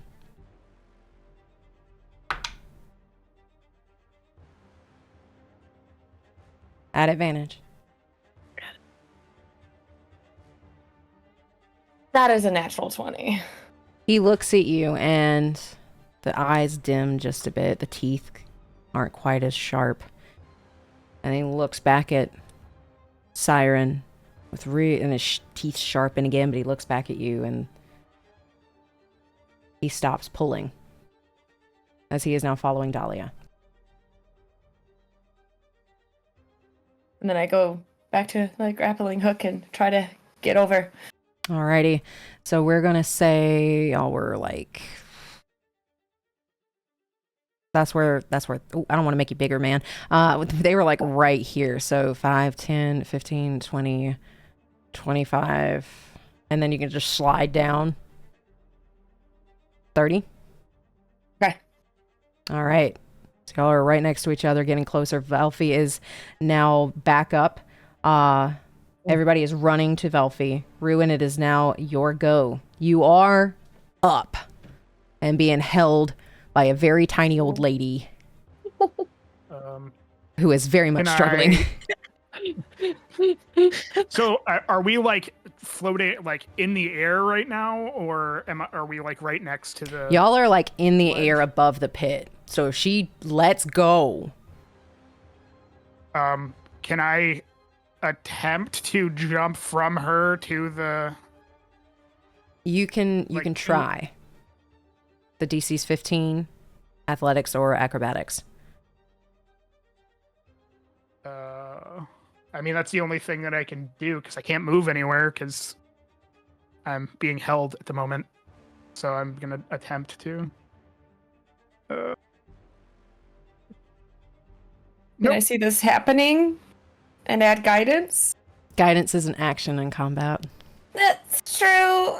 It is. I've never used it in sorry. combat. I'm sorry. No, that's okay. I just never used guidance in combat, and so I didn't look at it. So. That's a 7. You jump and start, like, you kind of get caught on her and pull her down. And when you try to jump, you hit the wall. Roll me a dexterity saving throw to see if you can latch on. That's cocked. Natural 20. You're able to latch on 22. for a 22. You're able to latch on. You're able to pull yourself up, but that is all of your movement. And I will say that that is also your action to get out of that pit. So like, where So, do you right want there. me? Like right. Oh, well, right. wait. Oh, you and I were both moving me. I will go There you where go. you put me. So Like a probably Ouija wrap out board. there.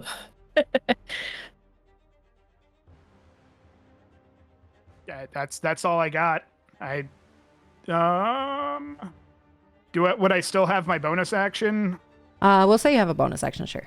Okay, then I'm going to take my last little potion that I've had since forever because we haven't actually needed it.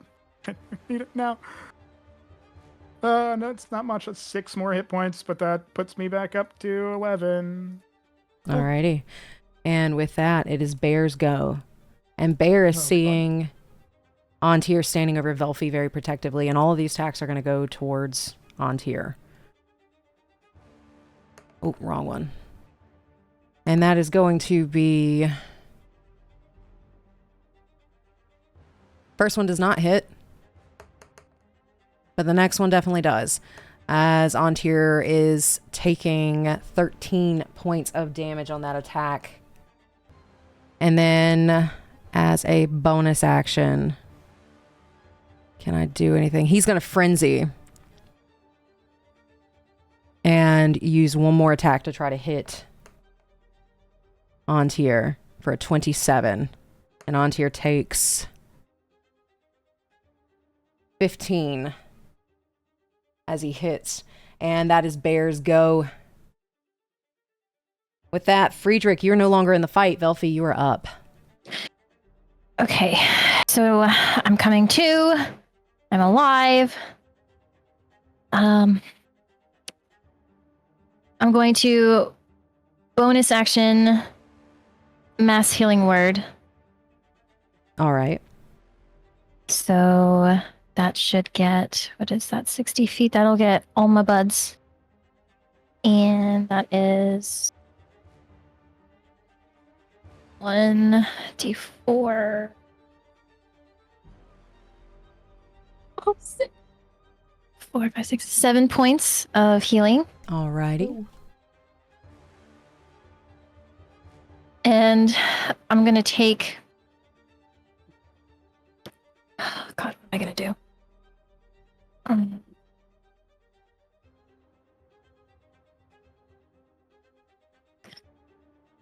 It is... Dang it. Calandra is near Ruin. Calandra is about 10 feet from Ruin right now, as when he jumped, he pulled her down. So, like, where in relation? Is she within 10 feet of me? She is not. She is not. She's okay. 20 feet from you She's right now. Oh, she's like flighting. Oh, okay. Got you. Okay.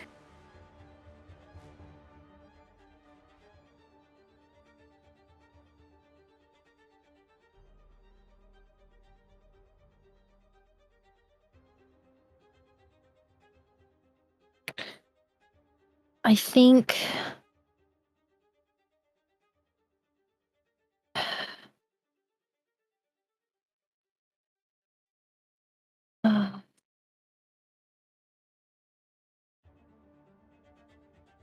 I'm going to cure wounds myself.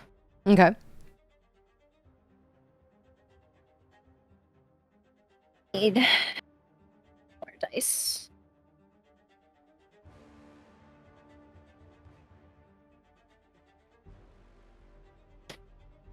Yes.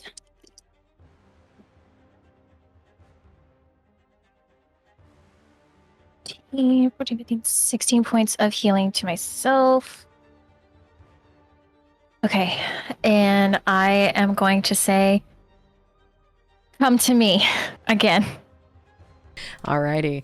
As you have cured yourself, you've healed yourself, and yelled, "Come to me." It is now Chameleon's go, and she is looking really battered and bruised.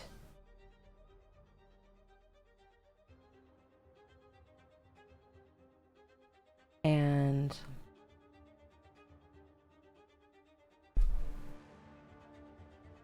she doesn't like to lose.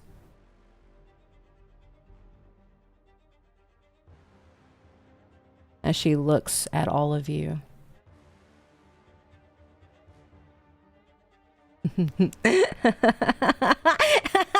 If I die here, I'm taking you all with me. And she is casting a 4th level fireball.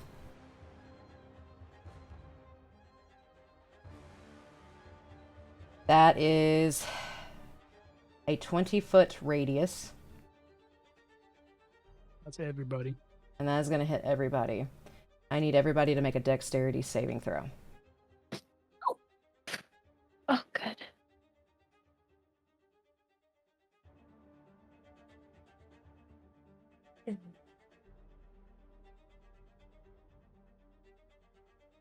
I got a 5. You got a 5. I failed.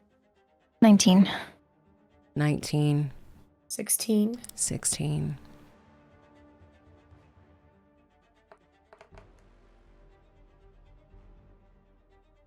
All right. Ooh.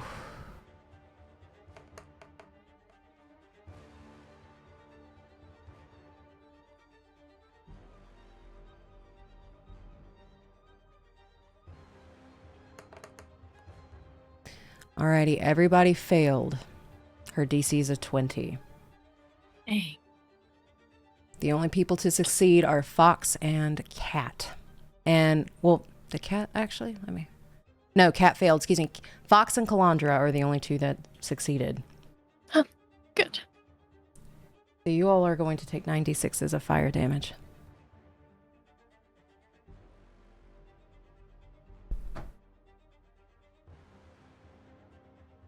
You all take 34 points. Down. I'm back down. Still up, Belfie baby. takes half because it is fire. right. I forgot about that. Elfie Wait, takes so how much? half. How much It's- was that again? 34. Okay, So 17. 17. What's 17 about? 8. Fox and Calandra are still up. Bear is still up. Cat is still up. But Chameleon is gone. Bye. Bye, As bitch. she has burned herself to a crisp. And you see just a husk of where she used to be as this fireball goes off. Chameleon is gone. And with that, it is now on Tyr's go. And he's going to look at Velfie. What do you need me to do? Can you get Ruin up? And he's going to dash forward. He is going to use his action to help you. And he has stabilized you with 1 hit point. Oh boy. And that is his turn. It is now Cat's go. And she just shakes off the singe. And you get the sense that, you know, their friend just died. They don't care. And she is going to Eldritch Blast Dahlia for a 20 to hit. Yes. And that is 7 points of force damage. She's down. And you were pushed 10 feet back. So that way. Oh, I thought I was by the. Okay. That was you. Okay. So yeah, she's over here. So you might have been there. And that is her go. With that, Ruin, you're up. Dahlia is currently down. I can't really. Do I go? Oh yeah, death save. Oh yeah, death save. Okay. And I text you, correct? Yes. I also completely skipped Calandra too and thought Calandra was Cat. So yes, text me.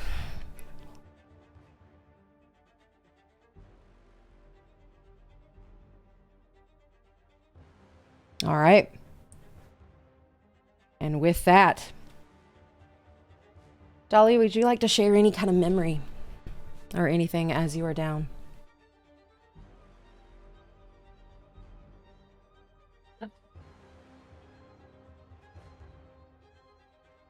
Oof.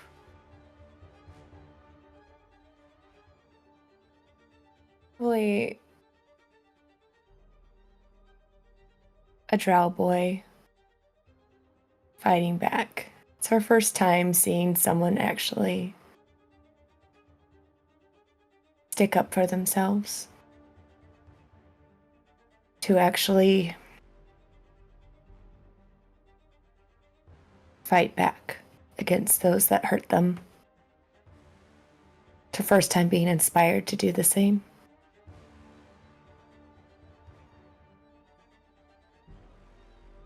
And with that, Calandra technically would have gone first, so she won't be able to cast that healing word, but she is next to Belfion, Tyr, Ruin. And Ruin, you're up. I'm going to step a couple spots this way so I'm harder to knock off the cliff again. And I guess I'm going to. There's no good thing to do right now. I'm going to guess shoot Cat with 2 Eldritch Blasts because that's all I've got for.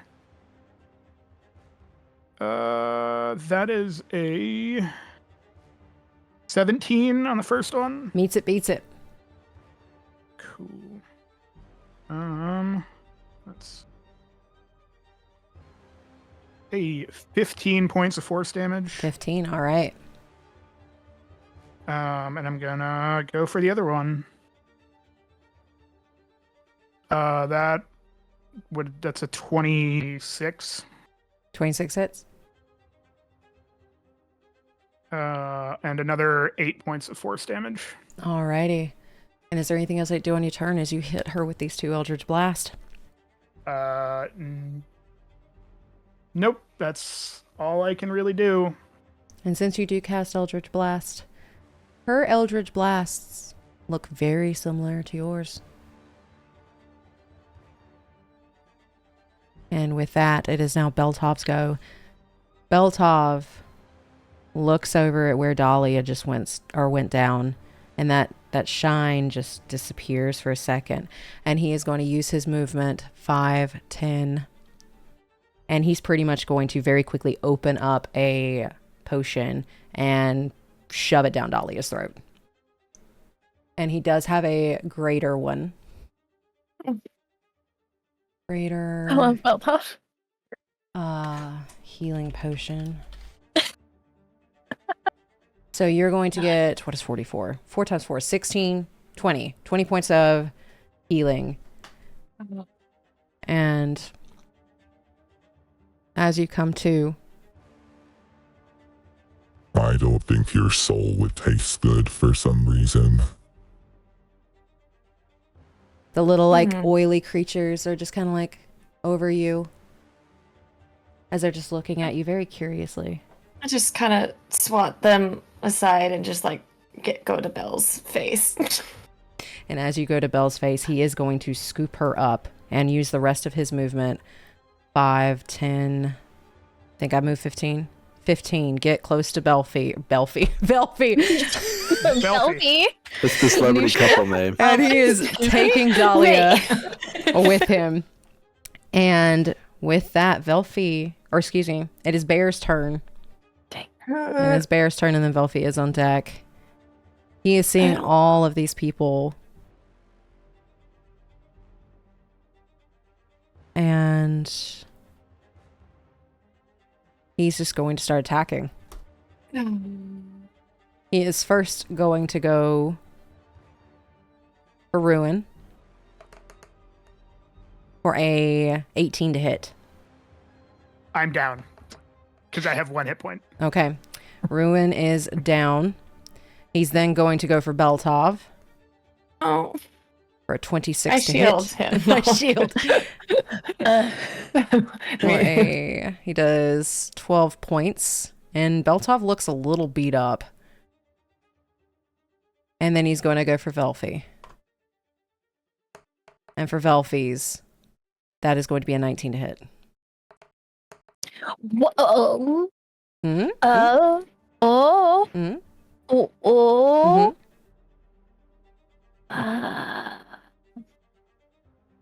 I'm gonna have him. I'm gonna use a luck point and have him re-roll that. Okay. And with his re-roll, he rolled a 16. Real. 3 plus 13. Dang. He has a plus 13 to hit. Yeah. Barbarians, man. That is going to be 14 points. I am back down. Alrighty. Roll me a death saving throw.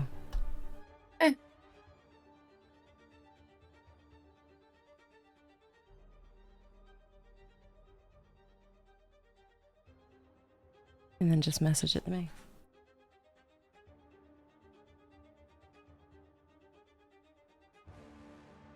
And would you like to share a memory as you are down? If it's, remind me, is it 10 or higher a success or? 10 and higher is a success, 9 and lower is a failure. Okay. I think the memory that comes into her head is probably, she was very young, like maybe 5 or 6. And her dad comes home and he's holding something behind his back. He goes, "Oh, there's my little girl." He just came back. He's ragged. Just came back from a mission. Velfie comes bounding up to him. "Daddy, Daddy, there's my little girl." And he takes out this little stuffed bunny. "Got this for you." She go, "Oh, it's so floppy ears." Yeah, they're Flopsy. Flopsy! And that just kind of flashes in her mind.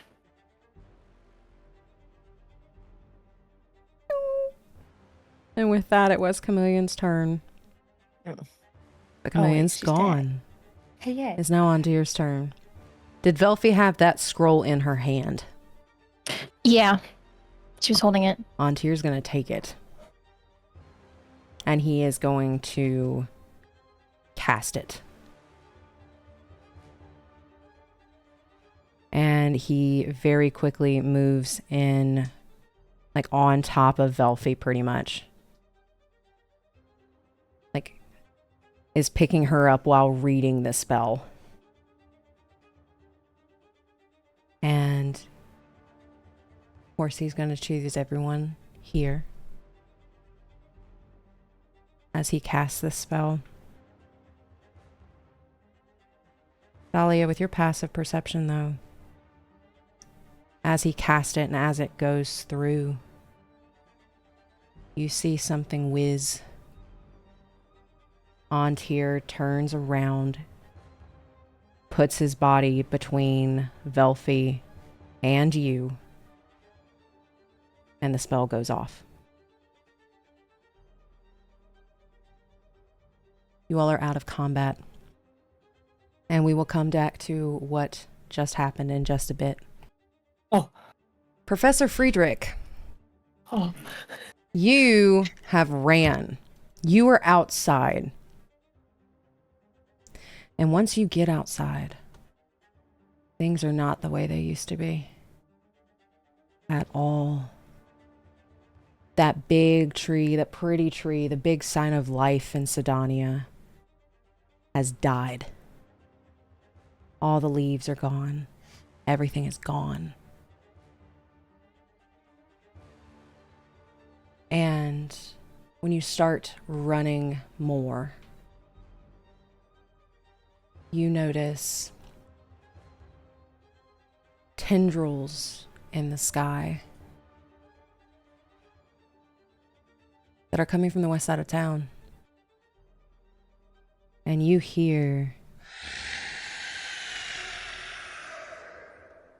as these tendrils are lashing around, oily, made of this just really oily substance, very similar to what Beltov has coming out of his back. And you hear it squeal. The sphere is gone. And for the first time, you can see Sidonea's star line, or star map. As you are running, where are you going? I'm running full speed to the gate, and specifically to the stables. Alrighty, and it's a madhouse out here. Absolute madhouse. People are screaming. You see people picking up their children trying to run to safety. You see people tripping over the broken stone. These pits, people are hanging from them trying not to fall into it. The bar has been ripped apart as one of these cracks went straight through the bar. Everything's in chaos and everything is in ruin. But you're able to make your way to the stable. Yes. While I'm running, on the way, I'm pulling out my sending stone, and I'm saying into it, "The sphere is down. The city is no longer safe. Head south to the Druid Grove. Don't trust the masks." You hear Z call back. Okay, understood. Going now. Don't like this. No, yep. And that's the rest of the words, as like you get the very panicked 13-year-old boy that answered and he ran out of words. But they have heard you and they are packing and they are running. Okay. You said I make it to the stables? You make it to the stables. Do I see Beatrice, Straya, and Lucky anywhere? You do. Some of the gates have been open. But you do see Straya, you do see Lucky, and you do see Beatrice, but you do not see Friend, as Friend was not here. Friend lives out in the wild, I'm assuming. At above table, Friend is still where Dahlia left him, waiting for her to come back out of the thing. So he's in the woods. He's probably looking up like, what the fuck? I told him to run if things go to shit. You made me! I will use a first level spell to cast Speak with Animals. Okay. So I can do that. You can do that. I'm going to tell all three of them. We have to go. It's no longer safe here. All of your companions, I'm sure they will be fine, and we will see them again very soon. But you have to trust me. Straya's tongue is like... I'm going to scrounge whatever sugar cubes I can out of my pack. I bought some a long time ago. Oh, I don't get to poke the tongue game with you. I'm scared. I'll poke the tongue at that. I don't want to risk anything. Okay. And she is very scared. You get that wide-eyed horse look from her, and Lucky just nods. Like, all right, I'm ready to go. Like, does not look phased. Beatrice looks scared. This isn't normal. This isn't normal. This isn't normal. I don't think this is normal. Is this because I asked for tea?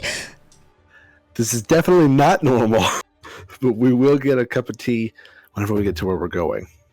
I'm just going to start gathering reins up and trying to lead them out. Thank you for not leaving me behind. And you are able to lead them out, and you can actually start to see beasts of all kinds of sorts starting to make their way towards Sydonea, as for the first time that sphere is not there. And you know you need to go.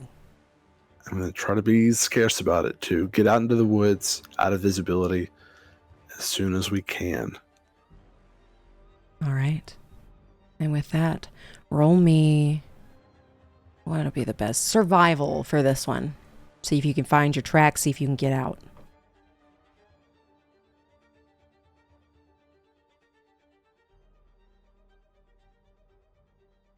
Eight. With an 8, you're going slow and they are coming quick. And it's almost like you can hear a hurdle of these like big dogs that you all have experienced. Those spider-like beings slowly making their way. But the dogs can smell the city now. And they are booking it. The things I hear coming, or hear, are they behind me chasing me? Are they coming? Am I running into them? How does it... You're very close with an 8. They are running towards the city. You are trying to get out. So roll me another survival to see if they pick up your scent and start chasing you.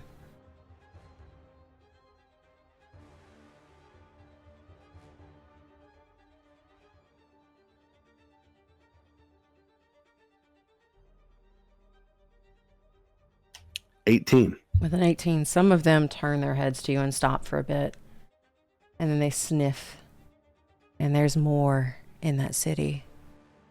So they go for the city.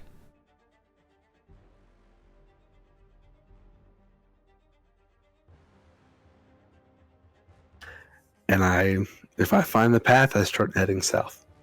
Alrighty, and you're heading south towards Golmax. And you know it'll take about 2.5 days to get there.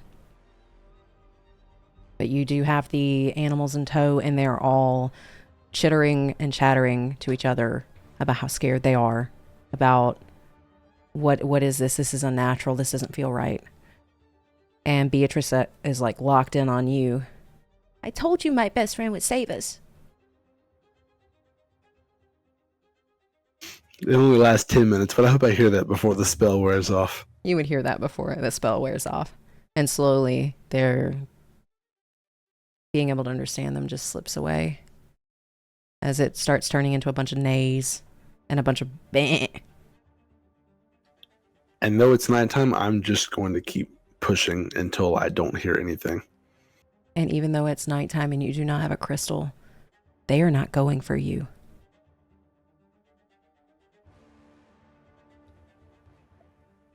Yes. I think I know this. Patrick would know, but would I be able to deduce that it wouldn't matter if I had a crystal, it wouldn't work? You get the sense that with the big crystal, all the power from that is what also powered your crystals. Yours also had like individual souls in it to make it bright enough. But for the most part, y'all just destroyed the power source for the entirety of the crystals. So no one has them anymore. Roll me a perception check.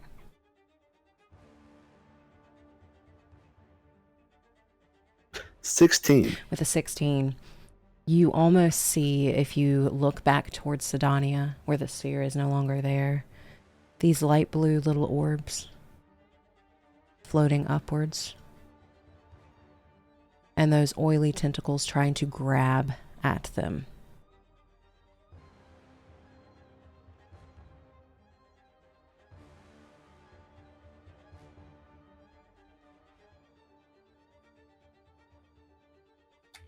I just keep going. If it costs an exhaustion point, I just keep going. All right, you're able to keep going and keep going.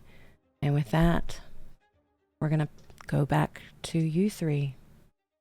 2 of you are currently down. Antir did get the teleportation scroll off.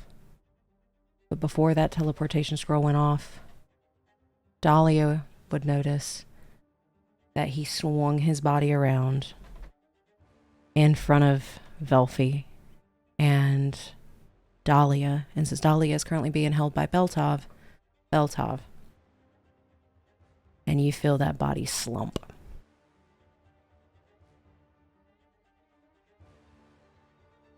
What are you doing? Are we in a different place? You are in... You don't know where you are. You're in the woods somewhere. It's dense. It is extremely dense. There is a small tent pitched up in this area like someone's waiting for you. And hearing the thunk, a red tiefling with a bow and arrow comes out. Spare the dying on all 3. They're cantrips. You can't spare the dying on Antir. Oh my gosh. Is there a pulse? There is no pulse. Okay. I am going to... Okay, so Ruin and Velfi are down. Ruin and Velfi are down. A pink tiefling with battle leathers, a quiver on his back, a mechanical arm comes out, and his eyes are glued to Velfi. And without even paying you any attention, he runs to Velfi and starts shaking her. Baby girl, we can't do this. We can't do this. Come back. Please come back. Please come back. Please come back. And he is going to cast Healing Word immediately on Velfi, almost like no one else exists.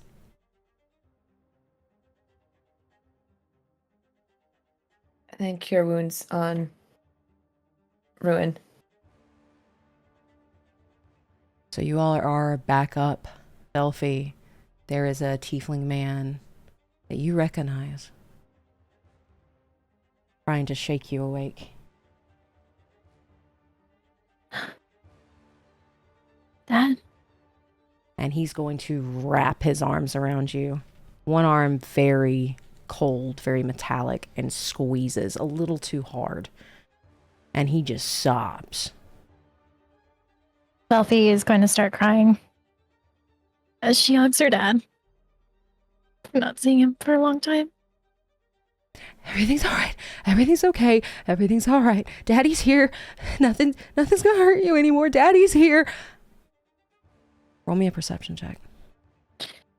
I am pulling out a diamond and casting Revivify. 17. 17. As you're being hugged and your head is right here, you see Dahlia pulling out a diamond and Antir not breathing. What are you doing? Is he okay? I press it into his chest. She's gonna try to like leave her dad's embrace and crawl over to Antir. And feeling that you want to go, he lets go and turns around and watches. And he like looks at Beltov, looks at the rest of you, looks at Beltov. And you push that diamond into his chest and start to cast Revivify. The tiefling. What are you doing? Bringing back a friend. Why? Do you know how many people he's killed? Do you know how many of us he's killed? I love him. And he is mine. He looks over at Velfie. And it's almost like there's shock across his face, tears running down his face. They mislead you in there. He didn't know. He didn't know, Dad. He had no idea. And you know the clock is ticking.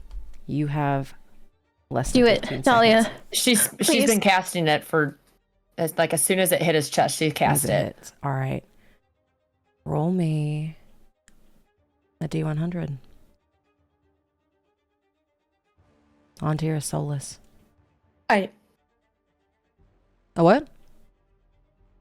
I just grunted very long Oh, and I thought you loud. said I didn't say 5. anything. No, I just grunted very long and loud.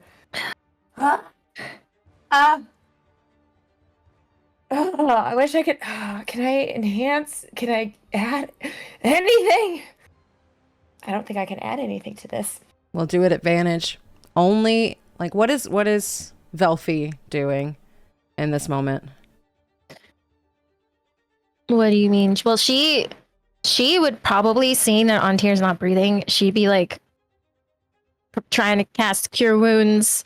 I don't know, trying to do whatever she could to try to heal him, because she's not gonna let him die. Are you saying anything? She's saying, "Don't die. Please come back. Come back to me. You can't leave me here. I love you. I need you." Roll me a D100 at advantage. Me? Mm-hmm. Okay. Yeah, so First one's a 7. First one's a 75. 75. Okay. Second one is a 95. 95. All right. And while y'all are casting this, Calandra, Ruin, you would see this, has hit her knees, bawling, as her child is not breathing. Yes. I'll say that, like, Ruin has sat up after being healed, but he's like, right now is just like completely vacant. Like, there's just nothing, like, it's that like underwater, like I can hear everything going on, but he's just. And with a 95, there's just this tiny little jolt as Antir's eyes flutter open. And he just kind of looks around. And then, exhausted, just kind of. But he's breathing. I just pull Velfie to him. There you go. Thank God. Okay. Thank you so much. Thank you. And then Velfie, she's planting kisses all over his face, and she's hugging him, and it's like, you're alive. And y'all are going to hear the tiefling. What the fuck is going on? As he looks at Beltov, and Beltov is still in this form. And Beltov can't quite respond, and you get the sense he's trying really hard to do something. It can't seem to quite do it. And he will just kind of shake his head. Because he is actually lighting up this area. Is he not in control? It looks like he's almost... Roll me an insight.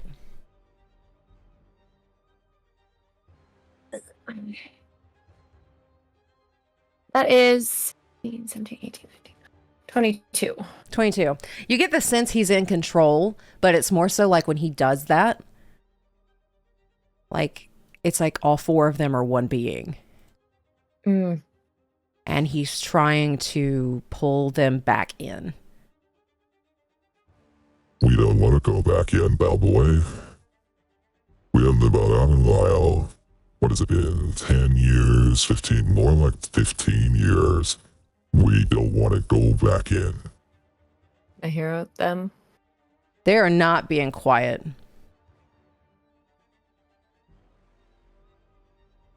And he's just gonna... Like, his face is just squunching up and he's gonna walk off. I'm going with him. So. And you just hear, almost like in a voice that is his and not his at the same time, go back in, go back in, go back in, go back in, go back in, go back in. You are not me, I am not you. And he, when you take his hands, he squeezes it a little too hard. Like this hurts, like this aches, because it is coming out of his spine.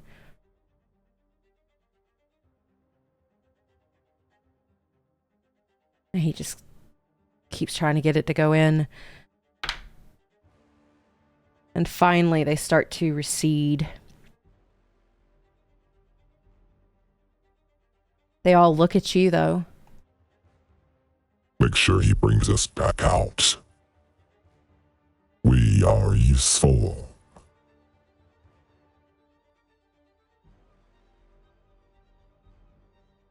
And they slowly start to go in, and you can hear bone crunching, flesh mending itself back together, and almost like these pustule-like cysts start to just skitter back to his lower back and stop.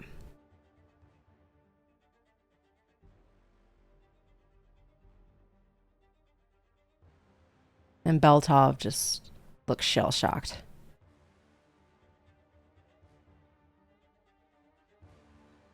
They killed Mom.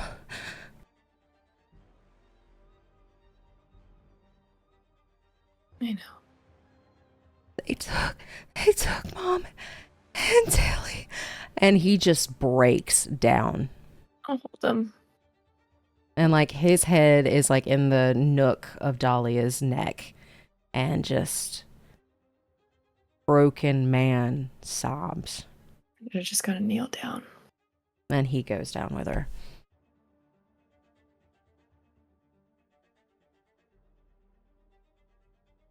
Is Velfie doing anything else? She is with Antir, holding his hand, just like brushing the hair out of his face. And she'll look up at her dad. And he's looking down with confusion.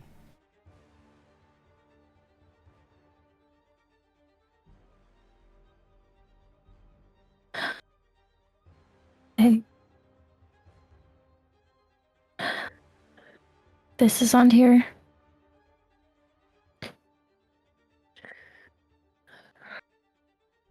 This is who I love.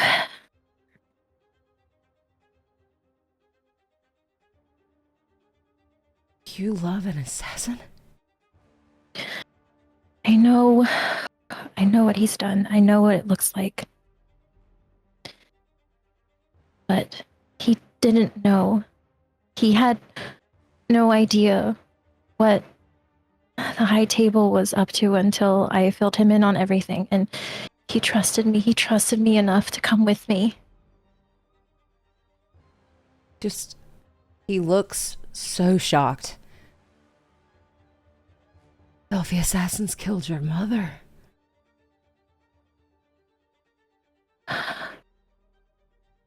It I don't know if wasn't him, but he's a part of it.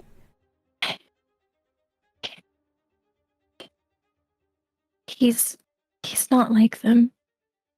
And what happens He when he didn't know. turns? He won't turn. You don't know him. I do.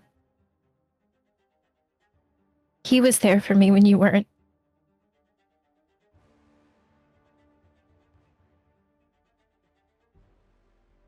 And with hearing that,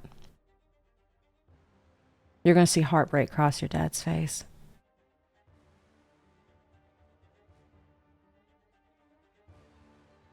He's just going to nod. Sorry. And he's going to Sorry. walk away.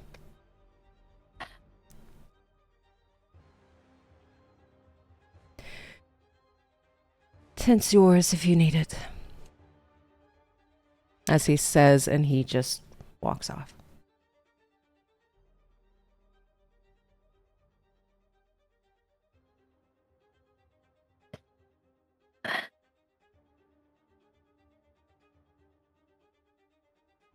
How far away is the tent? Tent is about 15 feet from where this circle was. You can tell now that you have like some idea kind of where you're at. He has been set up out here for a good little while. And he's just been waiting for that teleportation circle to go off. And he's slowly been, like, he's picked up a new little tool, a new skill. And you see a halfway crocheted bunny that he's been working on while he's been sitting here.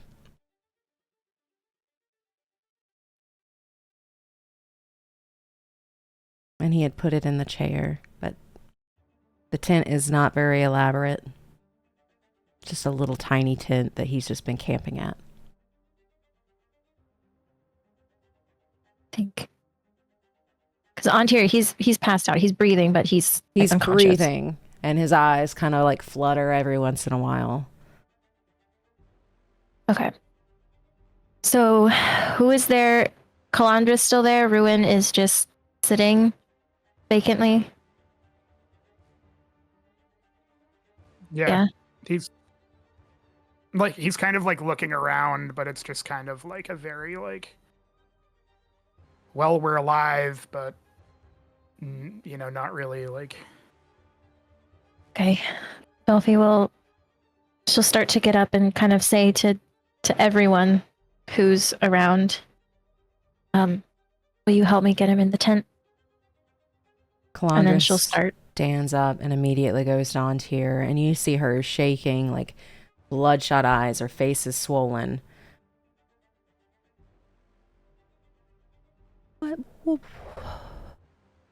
What did that person mean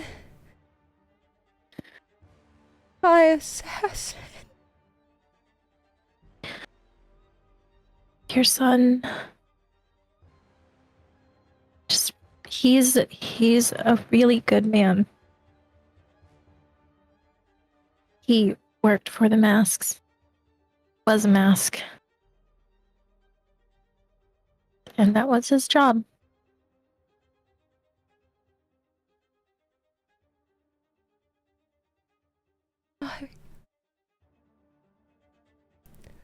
My voice. And she can't even finish the sentence. Just, if you can help me get him inside the tent. And she's already got like another arm on like her shoulders and is helping you get him in the tent. And with that, that is where we're going to end today's session.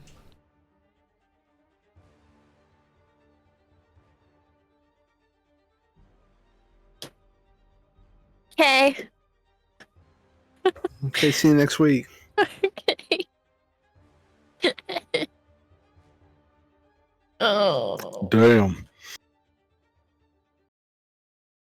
How we doing?